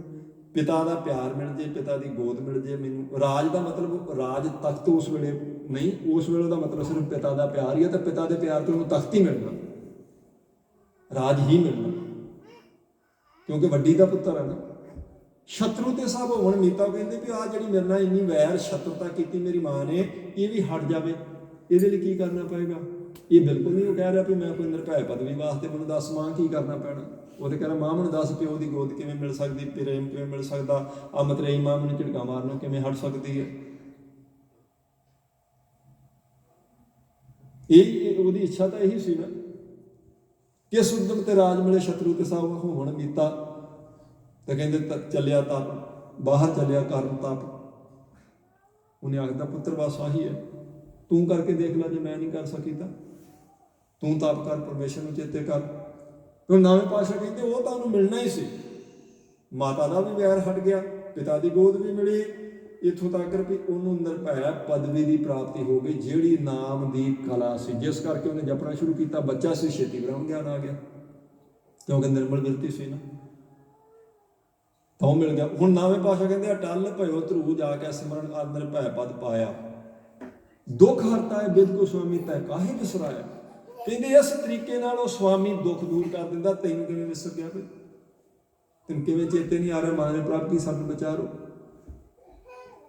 ਤੈਂ ਕਾਹੇ ਵਿਸਰਾਇਆ। ਕਹਿੰਦੇ ਤੂੰ ਕਿਉਂ ਭੁੱਲਿਆ ਭਾਈ ਉਹਨੂੰ, ਜਿਸ ਪਰਮੇਸ਼ਰ ਦੇ ਨਾਮ ਦੀ ਕਲਾ ਨੇ ਧਰੂ ਨੂੰ ਅਟਲ ਪਦਵੀ ਬਖਸ਼ ਦਿੱਤੀ, ਰਾਜ ਭਾਗ ਬਖਸ਼ ਦਿੱਤਾ, ਜਿਸ ਨੇ ਗਣਕਾ ਵਰਗੀ ਪਾਪਣ ਪਾਰ ਉਤਾਰ ਦਿੱਤੇ। ਕਹਿੰਦੇ ਤੈਨੂੰ ਕਿਵੇਂ ਭੁੱਲਿਆ ਭਾਈ, ਉਹ ਤੈਨੂੰ ਕਿਉਂ ਯਾਦ ਨਹੀਂ ਆ ਰਿਹਾ, ਤੂੰ ਕਿਉਂ ਨਹੀਂ ਚੇਤੇ ਕਰਦਾ। 8 ਪੈਰ ਸਾਲਾ ਹੈ ਸਿਰਜਣਹਾਰ, ਗੁਰਮੁਖ ਕਹਿ ਰਿਹਾ। ਕਹਿੰਦੇ ਮਹਾਰਾਜ ਦਾ ਤਾਂ ਕਿਉਂ ਕਹਿੰਦੇ 8 ਪੈਰ ਸਿਫਤਾਂ ਕਰ, ਉਹਦੀਆਂ ਸਲਾਹੇਦਾਰ ਤੋਂ ਸਿਫਤ ਕਰਨੀ ਮਹਾਰਾਜ ਦੀ, ਆ ਵਾਹਿਗੁਰੂ ਵਾਹਿਗੁਰੂ ਉਹਦੀ ਸਿਫਤ ਕਰ, ਪਰਮੇਸ਼ਰ ਨੂੰ ਜਪਣਾ। ਤੈਨੂੰ ਕਹਿੰਦੇ ਕਿਵੇਂ ਭੁੱਲ ਗਿਆ, ਜਿਸ ਨੂੰ ਸਲਾਹਣ ਕਰਕੇ, ਜਿਸ ਦੀ ਸਿਫਤ ਵਿੱਚ ਏਡੀ ਵੱਡੀ ਕਲਾ ਹੈ, ਇੰਨੀ ਵੱਡੀ ਬਖਸ਼ਿਸ਼ ਹੈ। ਫਿਰ ਅਗਲਾ ਪ੍ਰਮਾਣ ਦਿੰਦੇ ਨਵੇਂ ਪਾਤਸ਼ਾਹ, ਜਬ ਹੀ ਸਰਬ ਗਹੀ ਕਿਰਪਾ ਨੇ ਗਾਜ ਗ੍ਰਾਹ ਤੇ ਛੂਟਾ। ਤੀਜਾ ਪ੍ਰਮਾਣ ਹੋ ਗਿਆ, ਇੱਕ ਗਣਕਾ ਦਾ, ਦੂਜਾ ਧਰੂ ਦਾ, ਤੀਜਾ ਉਸ ਹਾਥੀ ਦਾ, ਗਾਜ ਹਾਥੀ ਨੂੰ ਕਹਿੰਦੇ। ਕਹਿੰਦੇ ਜਬ ਹੀ ਸਰਬ ਗਹੀ ਕਿਰਪਾ ਨੇ ਗਾਜ ਗ੍ਰਾਹ ਤੇ ਛੂਟਾ, ਮਹਿਮਾ ਨਾਮ ਕਹਾਂ ਲਾਉ ਵਰਨੋ। ਨਵੇਂ ਪਾਤਸ਼ਾਹ ਕਹਿੰਦੇ ਜਦੋਂ ਹਾਥੀ ਨੇ ਸ਼ਰਨ ਪ੍ਰਮਾਤਮਾ ਦੀ ਗ੍ਰਹਿਣ ਕੀਤੇ ਤੇ ਉਹ ਉਹਦੀ ਸਾਧ ਸੰਗਤ ਦੀ ਜਕੜ ਚੋਂ ਨਿਕਲ ਗਿਆ, ਕਿਉਂਕਿ ਪਕੜ ਲਿਆ ਸੀ ਨਾ। ਕਹਿੰਦੇ ਇੱਕ ਗਰਭ ਸੀ ਪਿਛਲੇ ਕਰਮਾਂ ਦਾ, ਜਿਵੇਂ ਲਿਖਿਆ ਹੋਇਆ ਸਾਖੀ ਜਿੱਥੇ ਦਿੱਤਾ, ਇਹ ਥਾਨਕਾ ਸਾਰੀ ਦਿੱਤੀ ਵੀ ਕੌਣ ਸੀ ਗਾਜ ਜੀ ਦਾ ਮਹਾਰਾਜ ਜ਼ਿਕਰ ਕਰ ਰਹੇ ਨਵੇਂ ਪਾਤਸ਼ਾਹ। ਤਾਂ ਇਹ ਸਾਧ ਸੰਗਤ ਜੀ ਆਪਣੇ ਕਿਸੇ ਕਰਮਾਂ ਦੇ ਕਰਕੇ ਗੰਧਰਵ ਸੀ ਉੱਦਾਂ, ਪਰ ਹਾਥੀ ਦੀ ਜੂਨ 'ਚ ਪੈ ਗਿਆ, ਪਾਣੀ ਪੀਣ ਗਿਆ। ਹਰੀਹਰ ਖੇਤਰ ਉਸ ਤੀਰਥ ਦਾ ਨਾਮ ਹੈ, ਜਿੱਥੋਂ ਉਹਨੂੰ ਪਾਣੀ 'ਚੋਂ ਪਕੜ ਲਿਆ, ਉਹਦੀਆਂ ਤਾਰਾਂ ਨੇ ਫੜ ਲਿਆ ਉਹਨੇ। ਤਾਂ ਉਹਨੇ ਬਸ ਪਰਮੇਸ਼ਰ ਨੂੰ ਚੇਤੇ ਕੀਤਾ, ਕਿਉਂਕਿ ਜਾਨ ਬਚਦੀ ਵੇਖ। ਹੋਰ ਤਾਂ ਉਹਦੇ ਕੋਲੇ ਕਿਹੜੀ ਕੋਈ ਅਰਦਾਸ ਦੀ ਵਿਧੀ ਸੀ, ਜਾਂ ਕੋਈ ਉਹਨੇ ਕੋਈ ਵਾਹਿਗੁਰੂ ਵਾਹਿਗੁਰੂ ਕਰਨਾ ਸੀ। ਬਸ ਉਹਨੇ ਚੀਕ ਮਾਰੀ ਤਾਂ ਉਹਨੂੰ ਲੱਗਿਆ ਵੀ ਹੁਣ ਮੈਨੂੰ ਪਰਮੇਸ਼ਰ ਹੀ ਬਚਾ ਸਕਦਾ, ਕਿਉਂਕਿ ਪਿਛਲਾ ਸੰਸਕਾਰ ਭਾਵੇਂ ਸਰੀਰ ਦੂਜਾ ਸੀ ਪਰ ਸੀ ਗੰਧਰਵ ਨਾ, ਰਾਗੀ ਸੀ ਨਾ ਉਹ।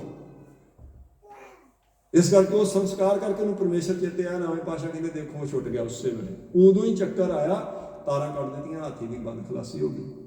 ਜਾ ਵੀ ਸਰਨ ਗਹੀ ਕਿਰਪਾ ਨੇ ਤੇ ਗੱਜ ਗ੍ਰਾਹ ਤੇ ਛੂਟਾ, ਮਹਿਮਾ ਨਾਮ ਕਹਾਂ ਲੋ ਵਰਨੋ। ਨਵੇਂ ਪਾਤਸ਼ਾਹ ਕਹਿੰਦੇ ਕਿੱਥੋਂ ਤੱਕ ਤੁਹਾਨੂੰ ਦੱਸੀਏ ਨਾਮ ਦੀ ਮਹਿਮਾ। ਤੁਹਾਨੂੰ ਗਣਕਾ ਦੀ ਦੱਸੀ, ਧਰੂਹ ਦੀ ਦੱਸੀ, ਤੁਹਾਨੂੰ ਹੁਣ ਹਾਥੀ ਦੀ ਦੱਸ ਰਹੇ ਆ। ਰਾਮ ਕਹਿਣ ਬੰਧਨ ਤੇ ਟੁੱਟਾ, ਕਹਿੰਦੇ ਇੱਕ ਪਰਮੇਸ਼ਰ ਨੂੰ ਸਿਰਫ ਇੱਕ ਵਾਰ ਚੇਤੇ ਕਰਨ ਕਰਕੇ ਉਹਦੇ ਬੰਧਨ ਟੁੱਟ ਗਏ। ਹੁਣ ਚੌਥਾ ਪ੍ਰਮਾਣ ਦਿੰਦੇ ਮਹਾਰਾਜ ਨਾਨਕ ਪਾਤਸ਼ਾਹ, ਆਜਾ ਮਲ ਪਾਪੀ ਜਗ ਜਾਣੇ ਨਿਮਖ ਮਾਹੇ ਨਸਤਾਰਾ। ਕਹਿੰਦੇ ਹੁਣ ਇਹ ਵਿਚਾਰ ਕਰ ਲਓ ਥੋੜੀ ਜਿਹੀ, ਸਾਰਾ ਜਗਤ ਜਾਣਦਾ ਸੀ ਆਜਾ ਮਲ ਪਾਪੀ ਹੈ, ਇੱਕ ਨਿਮਖ ਪਾਰ ਉਤਾਰਾ ਹੋਇਆ ਉਹਦਾ। ਉਹਦੀ ਆਪਾਂ ਸਾਰੀ ਵਿਆਖਿਆ ਪੜ੍ਹਨੀ ਤੇ ਫਿਰ ਭਾਈ ਗੁਰਦਾਸ ਜੀ ਨੂੰ ਦੇਖਣਾ ਪਏਗਾ। ਕਹਿੰਦੇ ਪਤਤ ਆਜਾ ਮਲ ਪਾਪ ਕਰ ਜਾਏ ਕਲਾਵਤਣੀ ਦੇ ਰਹਿ। ਕਲਾਵਤਣੀ ਵੀ ਵੇਸਵਾ ਨੂੰ ਕਹਿੰਦੇ। ਕਹਿੰਦੇ ਉਹ ਹੋ ਗਿਆ ਜੀ ਉਹਦਾ ਇਸ ਤਰ੍ਹਾਂ ਦਾ ਜੀਵਨ ਅਜਾਮਲ ਦਾ।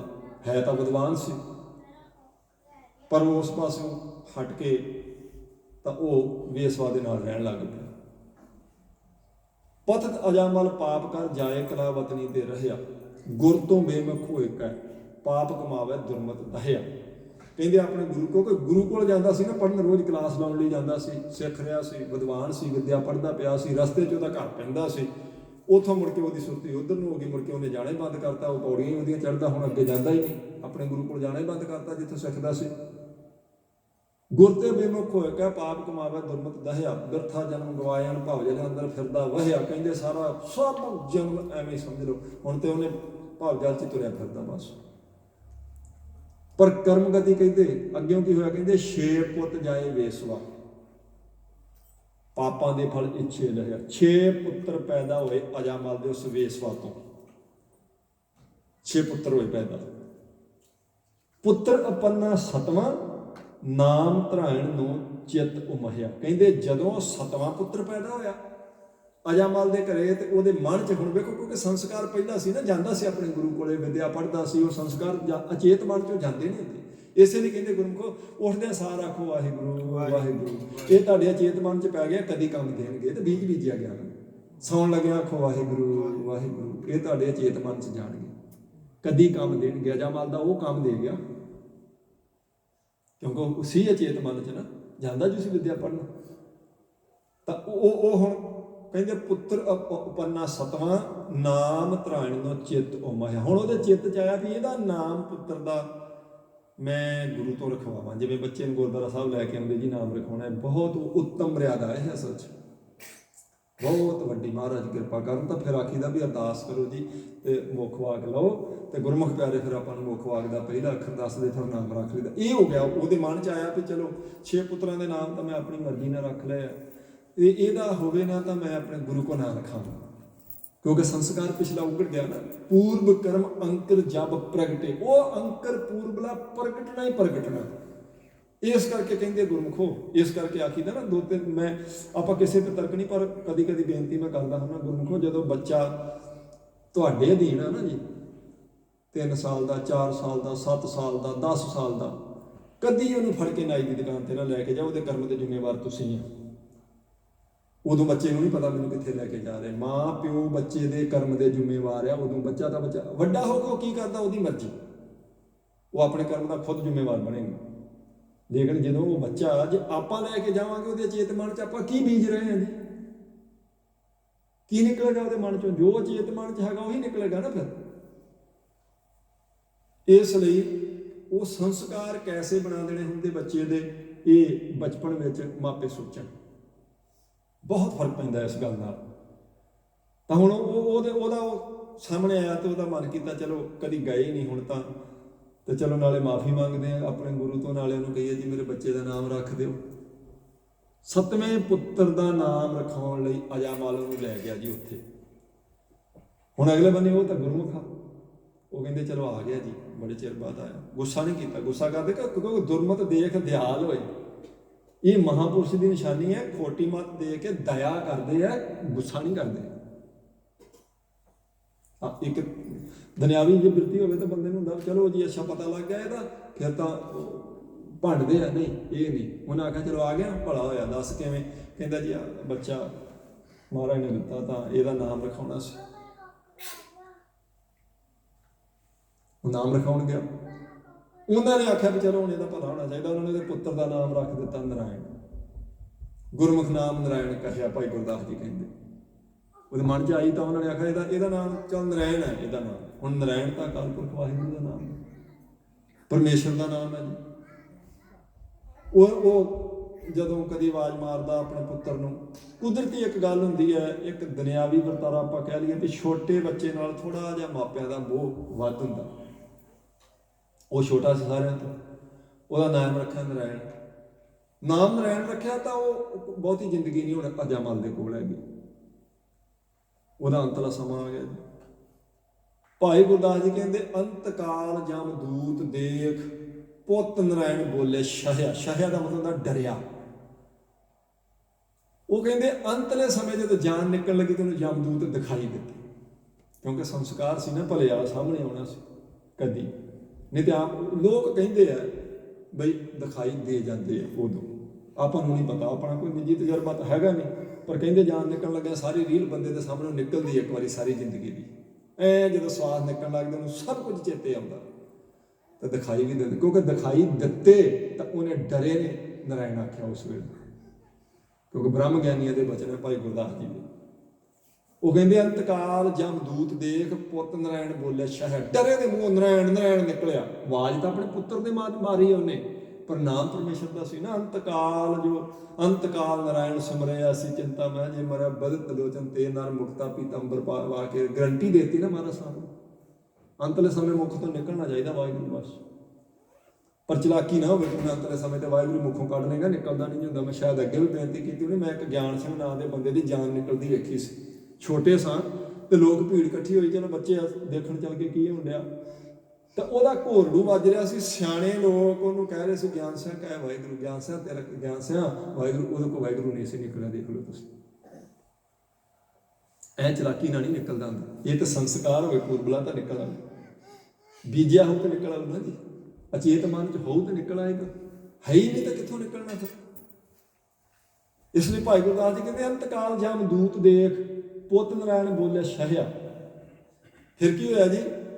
ਜਾਮਗਣ ਮਾਰੇ ਰਾਮਗਣ। ਬਸ ਆ ਹੀ ਮਾਰ ਗਿਆ। ਕਹਿੰਦੇ ਨਾ ਸਤਿਗੁਰ ਪੂਰਾ ਸਾਜ ਕਹਿਆ ਨਾਮ ਤੇਰੇ ਕੀ ਮੁਕਤੇ ਬੀਥੀ। ਗੁਰਮੁਖਾਂ ਦਾ ਰਸਤਾ ਹੋਰ ਹੁੰਦਾ।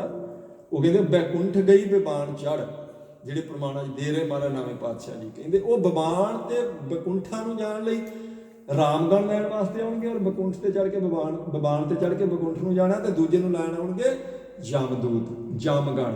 ਆਹ ਫਰਕ ਆ ਬਸ, ਜਿਹਨੂੰ ਮਹਾਰਾਜ ਕਹਿੰਦੇ ਨਾ ਨਾਮ ਤੇਰੇ ਕੀ ਮੁਕਤੇ ਬੀਥੀ ਜਮ ਕਾ ਮਾਰਗ ਦੂਰ ਹੈ। ਉਹ ਮਾਰਗ ਦੋ ਆ ਗੁਰਮੁਖੋ, ਗੁਰਮੁਖਾਂ ਦਾ ਮਾਰਗ ਹੋਰ ਹੈ, ਉਧਰ ਰਾਮਗਣ ਆਉਣੇ ਆ, ਦੂਜੇ ਬੰਨੇ ਜਮਗਣ ਆਉਣੇ ਆ। ਇਹ 'ਚ ਕੋਈ ਸ਼ੰਕਾ ਨਹੀਂ ਹੈਗਾ, ਇਹ ਕੋਈ ਡਰਾਉਣ ਵਾਸਤੇ ਬਚਨ ਨਹੀਂ ਹੈਗੇ, ਇਵੇਂ ਹੀ ਹੈ। ਹੁਣ ਕੀ ਹੋਇਆ? ਉਹਨੂੰ ਲੈਣ ਵਾਸਤੇ ਤਾਂ ਆਏ ਸੀ ਜਮਦੂਤ, ਤੇ ਦੇਖ ਕੇ ਡਰੇ ਨੇ ਜਦੋਂ ਨਰਾਇਣ ਆਖਿਆ ਤਾਂ ਭਾਈ ਗੁਰਦਾਸ ਜੀ ਕਹਿੰਦੇ ਜਮਗਣ ਮਾਰੇ ਰਾਮਗਣਾ। ਰੱਬ ਦਾ ਨਾਮ ਨਿਕਲਣ ਦੀ ਢੇਰ ਸੀ। ਕਹਿੰਦੇ ਉੱਥੇ ਰਾਮਗਣ ਆਏ ਤਾਂ ਉਹਨਾਂ ਜਮਗਣਾਂ ਨੂੰ ਦੋ ਛੱਡੀਆਂ ਤਾਂ ਭਜਾਤੇ ਮਾਰ ਕੇ ਜੀ। ਖੜ ਨਹੀਂ ਸਕਦੇ। ਜੈ ਸਾਧੂ ਗੋਬਿੰਦ ਭਜਨ ਕੀਰਤਨ ਨਾਨਕ ਨੀਤ ਨਾ ਹੋਣਾ। ਤੂੰ ਕਹਿ ਨਹੀਂ ਰਹੇ ਮਹਾਰਾਜ ਦਾ ਪਵਿੱਤਰ ਬਚਨ। ਕਹਿੰਦੇ ਇੱਥੇ ਰੱਬ ਦਾ ਨਾਮ ਲੈ ਲਿਆ ਜਾਏਗਾ। ਧਰਮਰਾਜ ਆਪਣੇ ਦੂਤਾਂ ਨੂੰ ਕਹਿੰਦਾ ਜਾਇਓ ਨਾ ਉੱਥੇ, ਭੁੱਲ ਕੇ ਕਿਤੇ ਤੁਸੀਂ ਜਾਓਗੇ ਨਾ ਤੁਸੀਂ ਛੁੱਟਣਾ ਨਾ ਮੇਰਾ ਛੁਟਕਾਰਾ ਹੋਣਾ। ਜੇ ਮੈਂ ਜਵਾਬ ਨਹੀਂ ਦੇ ਸਕਣਾ, ਆਪਾਂ ਨੂੰ ਹੁਕਮ ਨਹੀਂ ਹੈਗਾ ਪਰਮੇਸ਼ਰ ਵੱਲੋਂ ਉੱਥੇ ਜਾਣ ਦਾ। ਕਹਿ ਰਿਹਾ ਆਪਣੇ ਦੂਤਾਂ ਨੂੰ ਧਰਮਰਾਜ ਜੈ ਸਾਧੂ ਗੋਬਿੰਦ ਭਜਨ ਕੀਰਤਨ ਨਾਨਕ ਨੀਤ ਨਾ ਹੋਣਾ। ਤੂੰ ਮੈਂ ਛੁੱਟਿਆ ਨਿਕਟ ਨਾ ਜਾਈਓ ਦੂਤ। ਬਿਲਕੁਲ ਉਹਨਾਂ ਨੂੰ ਕਹਿ ਰਿਹਾ ਵੀ ਉੱਥੇ ਜਾਣ ਦਾ ਹੁਕਮ ਨਹੀਂ ਹੈਗਾ, ਭੁੱਲ ਕੇ ਉੱਥੇ ਨਹੀਂ ਜਾਣਾ ਜਿੱਥੇ ਪਰਮੇਸ਼ਰ ਦੀ ਬੰਦਗੀ ਹੋ ਰਹੀ, ਜਿੱਥੇ ਸਾਧੂ ਬੈਠੇ, ਜਿੱਥੇ ਰੱਬ ਰੱਬ ਜਪਿਆ ਜਾ ਰਿਹਾ ਹੈ, ਉੱਥੇ ਨਾ ਜਾਓ। ਮੇਰੇ ਕੋਲ ਜਵਾਬ ਨਹੀਂ ਜੇ ਦਿੱਤਾ ਜਾਣਾ, ਮੈਂ ਛੁੱਟ ਨਹੀਂ ਸਕਣਾ, ਤੁਹਾਨੂੰ ਵੀ ਸਜ਼ਾ ਮਿਲਣੀ। ਹੁਣ ਜਦ ਉਹ ਆ ਗਏ, ਉਹ ਰਹਿ ਹੀ ਨਹੀਂ ਸੀ ਸਕਦੇ। ਭਾਈ ਗੁਰਦਾਸ ਜੀ ਕਹਿੰਦੇ ਜਮਗਣ ਮਾਰੇ ਰਾਮਗਣ ਗਿਆ ਸੁਰਗ ਨਾ ਜਮਗਣ ਸਹਿਆ। ਨਵੇਂ ਪਾਤਸ਼ਾਹ ਕਹਿੰਦੇ ਦੇਖ ਲਓ ਅਜਾਮਲ ਪਾਪੀ ਜਗ ਜਾਣੇ ਨਿਮਖ ਮਾਹੇ ਨਸਤਾਰ। ਨਾਨਕ ਕਹਿਤ ਚੇਤ ਚਿੰਤਾ ਮਨ ਤੈ ਭੀ ਉਤਰੇ ਪਰ। ਕਹਿੰਦੇ ਤੂੰ ਉਸ ਪਰਮੇਸ਼ਰ ਨੂੰ ਚੇਤੇ ਕਰ, ਤੂੰ ਕਿਉਂ ਨਾ ਪਾਰ ਉਤਰੇਗਾ? ਭਲਾ ਜੇ ਗਣਕਾ ਪਾਰ ਉਤਰ ਸਕਦੀ ਹੈ, ਧਰੂ ਨੂੰ ਅਟਲ ਪਦਵੀ ਮਿਲ ਸਕਦੀ ਹੈ, ਜੇ ਹਾਥੀ ਦੀਆਂ ਤਾਰਾਂ ਕੱਟੀਆਂ ਜਾ ਸਕਦੀਆਂ, ਤੇ ਜੇ ਕਹਿੰਦੇ ਅਜਾਮਲ ਤਰ ਸਕਦਾ, ਤੇ ਤੂੰ ਕਿਉਂ ਨਹੀਂ ਪਾਰ ਉਤਰੇਗਾ? ਨਾਨਕ ਕਹਿਤ ਚੇਤ ਚਿੰਤਾ ਮਨ ਤੈ ਵੀ ਉਤਰੇ ਪਾਰਾ। ਕਹਿੰਦੇ ਤੂੰ ਉਸ ਚਿੰਤਾ ਮਨ ਨੂੰ ਚੇਤੇ ਕਰ, ਗਰੰਟੀ ਹੈ ਤੂੰ ਵੀ ਪਾਰ ਉਤਰ ਜਾਵੇਗਾ। ਤੇਰਾ ਪਾਰ ਉਤਾਰਾ ਹੋਵੇਗਾ। ਉਹ ਕਹਿੰਦੇ ਜਮਗੜ ਮਾਰੇ ਰਾਮਗੜਾ ਗਿਆ ਸੁਰਗ ਨਾ ਜਮ ਲੜ ਸਕਦਾ। ਕਹਿੰਦੇ ਜਮਾਂ ਦੀ ਮਾਰ ਨਹੀਂ ਉਹਨੇ ਫਿਰ ਚੱਲੀ। ਹੁਣ ਜਮਾਂ ਦੇ ਪੇਸ਼ ਨਹੀਂ ਹੋਣਾ ਪਿਆ ਜਮਾਂ, ਕਿਉਂਕਿ ਸਵਰਗਾਂ ਨੂੰ ਚਲੇ ਗਏ। ਫਿਰ ਉਹ ਗਣਕਾ ਦਾ ਕਹਿੰਦੇ ਬੈਕੁੰਠ ਨੂੰ ਚਲੀ ਗਈ, ਬੈਕੁੰਠ ਬਬਾਣ ਚੜ। ਫਿਰ ਇੱਕ ਭਗਤਾਂ ਦੀ ਰਸਨਾ ਬਣ ਰਾਮ ਸਿਮਰ ਰਾਮ ਸਿਮਰ ਰਾਮ ਸਿਮਰ ਭਾਈ, ਰਾਮ ਨਾਮ ਸਿਮਰਨ ਮਨ ਬੂੜ ਤੇ ਅਧਿਕਾਈ। ਕਹਿੰਦੇ ਮਨ ਕਰਕੇ ਤਨ ਕਰਕੇ ਬਚਨਾ ਕਰਕੇ ਰਾਮ ਨੂੰ ਚੇਤੇ ਕਰ ਚੇਤੇ ਕਰ ਚੇਤੇ ਕਰ, ਰਾਮ ਸਿਮਰ ਗੁਰਮੁਖਾਂ। ਕਿਉਂ? ਕਿਉਂਕਿ ਇਸ ਪਰਮੇਸ਼ਰ ਦੇ ਸਿਮਰਨ ਤੋਂ ਬਿਨਾਂ ਬਹੁਤ ਲੋਕ, ਕਬੀਰ ਸਾਹਿਬ ਕਹਿੰਦੇ ਸੀ, ਡੁੱਬਦੇ ਵੇਖੇ, ਡੁੱਬ ਕੇ ਸੰਸਾਰ ਸਾਗਰ ਚ ਲੋਕ। ਇਹ ਦੁਨੀਆ ਦੇ ਰੰਗ ਤਮਾਸ਼ੇ ਧੰਦਿਆਂ ਦਾ ਜਲ ਡੋਬ ਦਿੰਦਾ ਜੀ। ਵਾਕਿਆ ਹੀ ਜਬ ਲੋ ਨਹੀਂ ਭਾਗ ਲਾਰ ਉਹਦਾ ਤਬ ਲੋ ਭ੍ਰਮਤੇ ਫਿਰਤੇ ਬਹੁਤ ਆਇਓ, ਕੱਲ ਘੋਰ ਸਮੁੰਦਰ ਮੈਂ ਬੂਡਤ ਥੇ। ਡੁੱਬ ਜਾਂਦੇ, ਇਹ 'ਚ ਕੀ ਸ਼ੰਕਾ ਜੀ। ਰਾਮ ਸਿਮਰ ਰਾਮ ਸਿਮਰ ਰਾਮ ਸਿਮਰ ਭਾਈ, ਰਾਮ ਨਾਮ ਸਿਮਰਨ ਬਿਨ ਬੂੜ ਤੇ ਅਧਿਕਾਈ। ਬੂੜ ਤੇ ਦਾ ਮਤਲਬ ਡੂਬ ਤੇ, ਕਾਂਸ਼ੀ ਦੀ ਬੋਲੀ ਹੈ ਇਹ। ਕਹਿੰਦੇ ਇਸ ਸਿਮਰਨ ਤੋਂ ਬਿਨਾਂ ਬਹੁਤ ਲੋਕ, ਅਧਿਕਾਈ ਦਾ ਹੁੰਦਾ ਬਹੁਤ, ਵੱਧ ਲੋਕ, ਅਧਿਕ ਲੋਕ, ਬਹੁਤ ਲੋਕ। ਕਬੀਰ ਸਾਹਿਬ ਕਹਿੰਦੇ ਇਸ ਸਿਮਰਨ ਤੋਂ ਬਿਨਾਂ ਡੁੱਬਦੇ ਦੇਖੇ ਅਸੀਂ। ਤਾਰ ਸਕਦਾ ਸੀ ਸਿਮਰਨ ਉਹਨਾਂ ਨੂੰ, ਉਹ ਤਰ ਸਕਦੇ ਸੀ ਅਗਰ ਵਾਹਿਗੁਰੂ ਵਾਹਿਗੁਰੂ ਕਰਦੇ, ਅਗਰ ਰਾਮ ਰਾਮ ਉਹਨਾਂ ਨੇ ਆਖਿਆ ਹੁੰਦਾ ਤੇ ਤਰ ਸਕਦੇ ਸੀ। ਕਹਿੰਦੇ ਬਸ ਨਹੀਂ ਆਖਿਆ ਤਾਂ ਡੁੱਬਦੇ ਦੇਖੇ ਅਸੀਂ। ਤਾਂ ਹੀ ਨਾ ਮਾਰੇ ਕਹਿੰਦੇ ਗੁਰ ਕੀ ਮੱਤ ਤੂੰ ਦੇ ਜਾਨੇ, ਭਗਤ ਬਿਨਾ ਬਹੁ ਡੁੱਬੇ ਸਿਆਣੇ। ਕਹਿੰਦੇ ਉਹ ਤਾਂ ਗੁਰੂ ਦੀ ਮੱਤ ਲੈ, ਗੁਰੂ ਦੀ ਮੱਤ ਹੈ ਰਾਮ ਸਿਮਰ ਰਾਮ ਸਿਮਰ ਰਾਮ ਸਿਮਰ ਭਾਈ। ਨਹੀਂ ਤਾਂ ਕਹਿੰਦੇ ਇੱਥੇ ਤਾਂ ਸਿਆਣੇ ਸਿਆਣੇ ਡੁੱਬਦੇ ਦੇਖੇ ਸੰਸਾਰ ਸਾਗਰ 'ਚ। ਤੂੰ ਪਰਮੇਸ਼ਰ ਨੂੰ ਜਾ, ਰਾਮ ਨਾਮ ਸਿਮਰਨ ਬਿਨ ਬੂੜ ਤੇ ਅਧਿਕਾਈ। ਉਹਦੇ ਵਿੱਚ ਵੀ ਫਿਰ ਇਹ ਕਬੀਰ ਸਾਹਿਬ ਕਹਿੰਦੇ ਅਜਾਮਲ ਗਾਜ ਗੰਕਾ ਪਤਤ ਕਰਮ ਕੀਨੇ। ਕਿਉਂਕਿ ਕੱਲ ਇੱਕ ਬਚਨ ਆ ਗਿਆ ਸੀ ਭਈ ਪਤਤ ਜਾਤ ਉੱਤਮ ਪਾਇਆ। ਪਰਮੇਸ਼ਰ ਦੀ ਬੰਦਗੀ ਪਤਤਾਂ ਨੂੰ ਉੱਤਮ ਪਦਵੀ ਦਵਾ ਦਿੰਦੀ ਹੈ। ਇਹ ਪਤਤ ਕਰਮ ਕਰਕੇ ਸੀ ਗਣਕਾ ਅਜਾਮਲ, ਉਹ ਪਤਤ ਜਾਤ ਕਰਕੇ ਸੀ ਭਗਤ ਰਵਿਦਾਸ ਜੀ, ਨਾਮਦੇਵ ਜੀ। ਜਿਹਦੇ ਕੱਲ ਆਪਾਂ ਦੋ ਭਗਤਾਂ ਦਾ ਜ਼ਿਕਰ ਆਇਆ ਸੀ ਨਾ, ਨਾਮ ਦੇ ਪ੍ਰੀਤ ਲੱਗੀ ਹਰ ਸੇਤੀ ਲੋਕ ਸ਼ੀਪਾ ਕਹੇ ਬਲਾ। ਸ਼ੀਪਾ ਮਤਲਬ ਸ਼ੀਂਬਾ, ਸ਼ੀਂਬੇ ਨੂੰ ਪਤਤ ਜਾਤ ਕਹਿੰਦੇ ਸੀ, ਨੀਵੀਂ ਜਾਤ। ਪਤਤ ਜਾਤ ਉੱਤਮ ਪਾਇਆ, ਚਾਰ ਵਰਗ ਪਏ। ਪਤਤ ਜਾਤ ਉਹ ਕਹਿੰਦੇ ਭਗਤ ਰਵਿਦਾਸ ਜੀ ਨੂੰ ਲੋਕ ਪਤਤ ਕਹਿੰਦੇ ਸੀ, ਪਤਤ ਜਾਤ, ਨੀਵੀਂ ਜਾਤ, ਸ਼ੂਦਰ।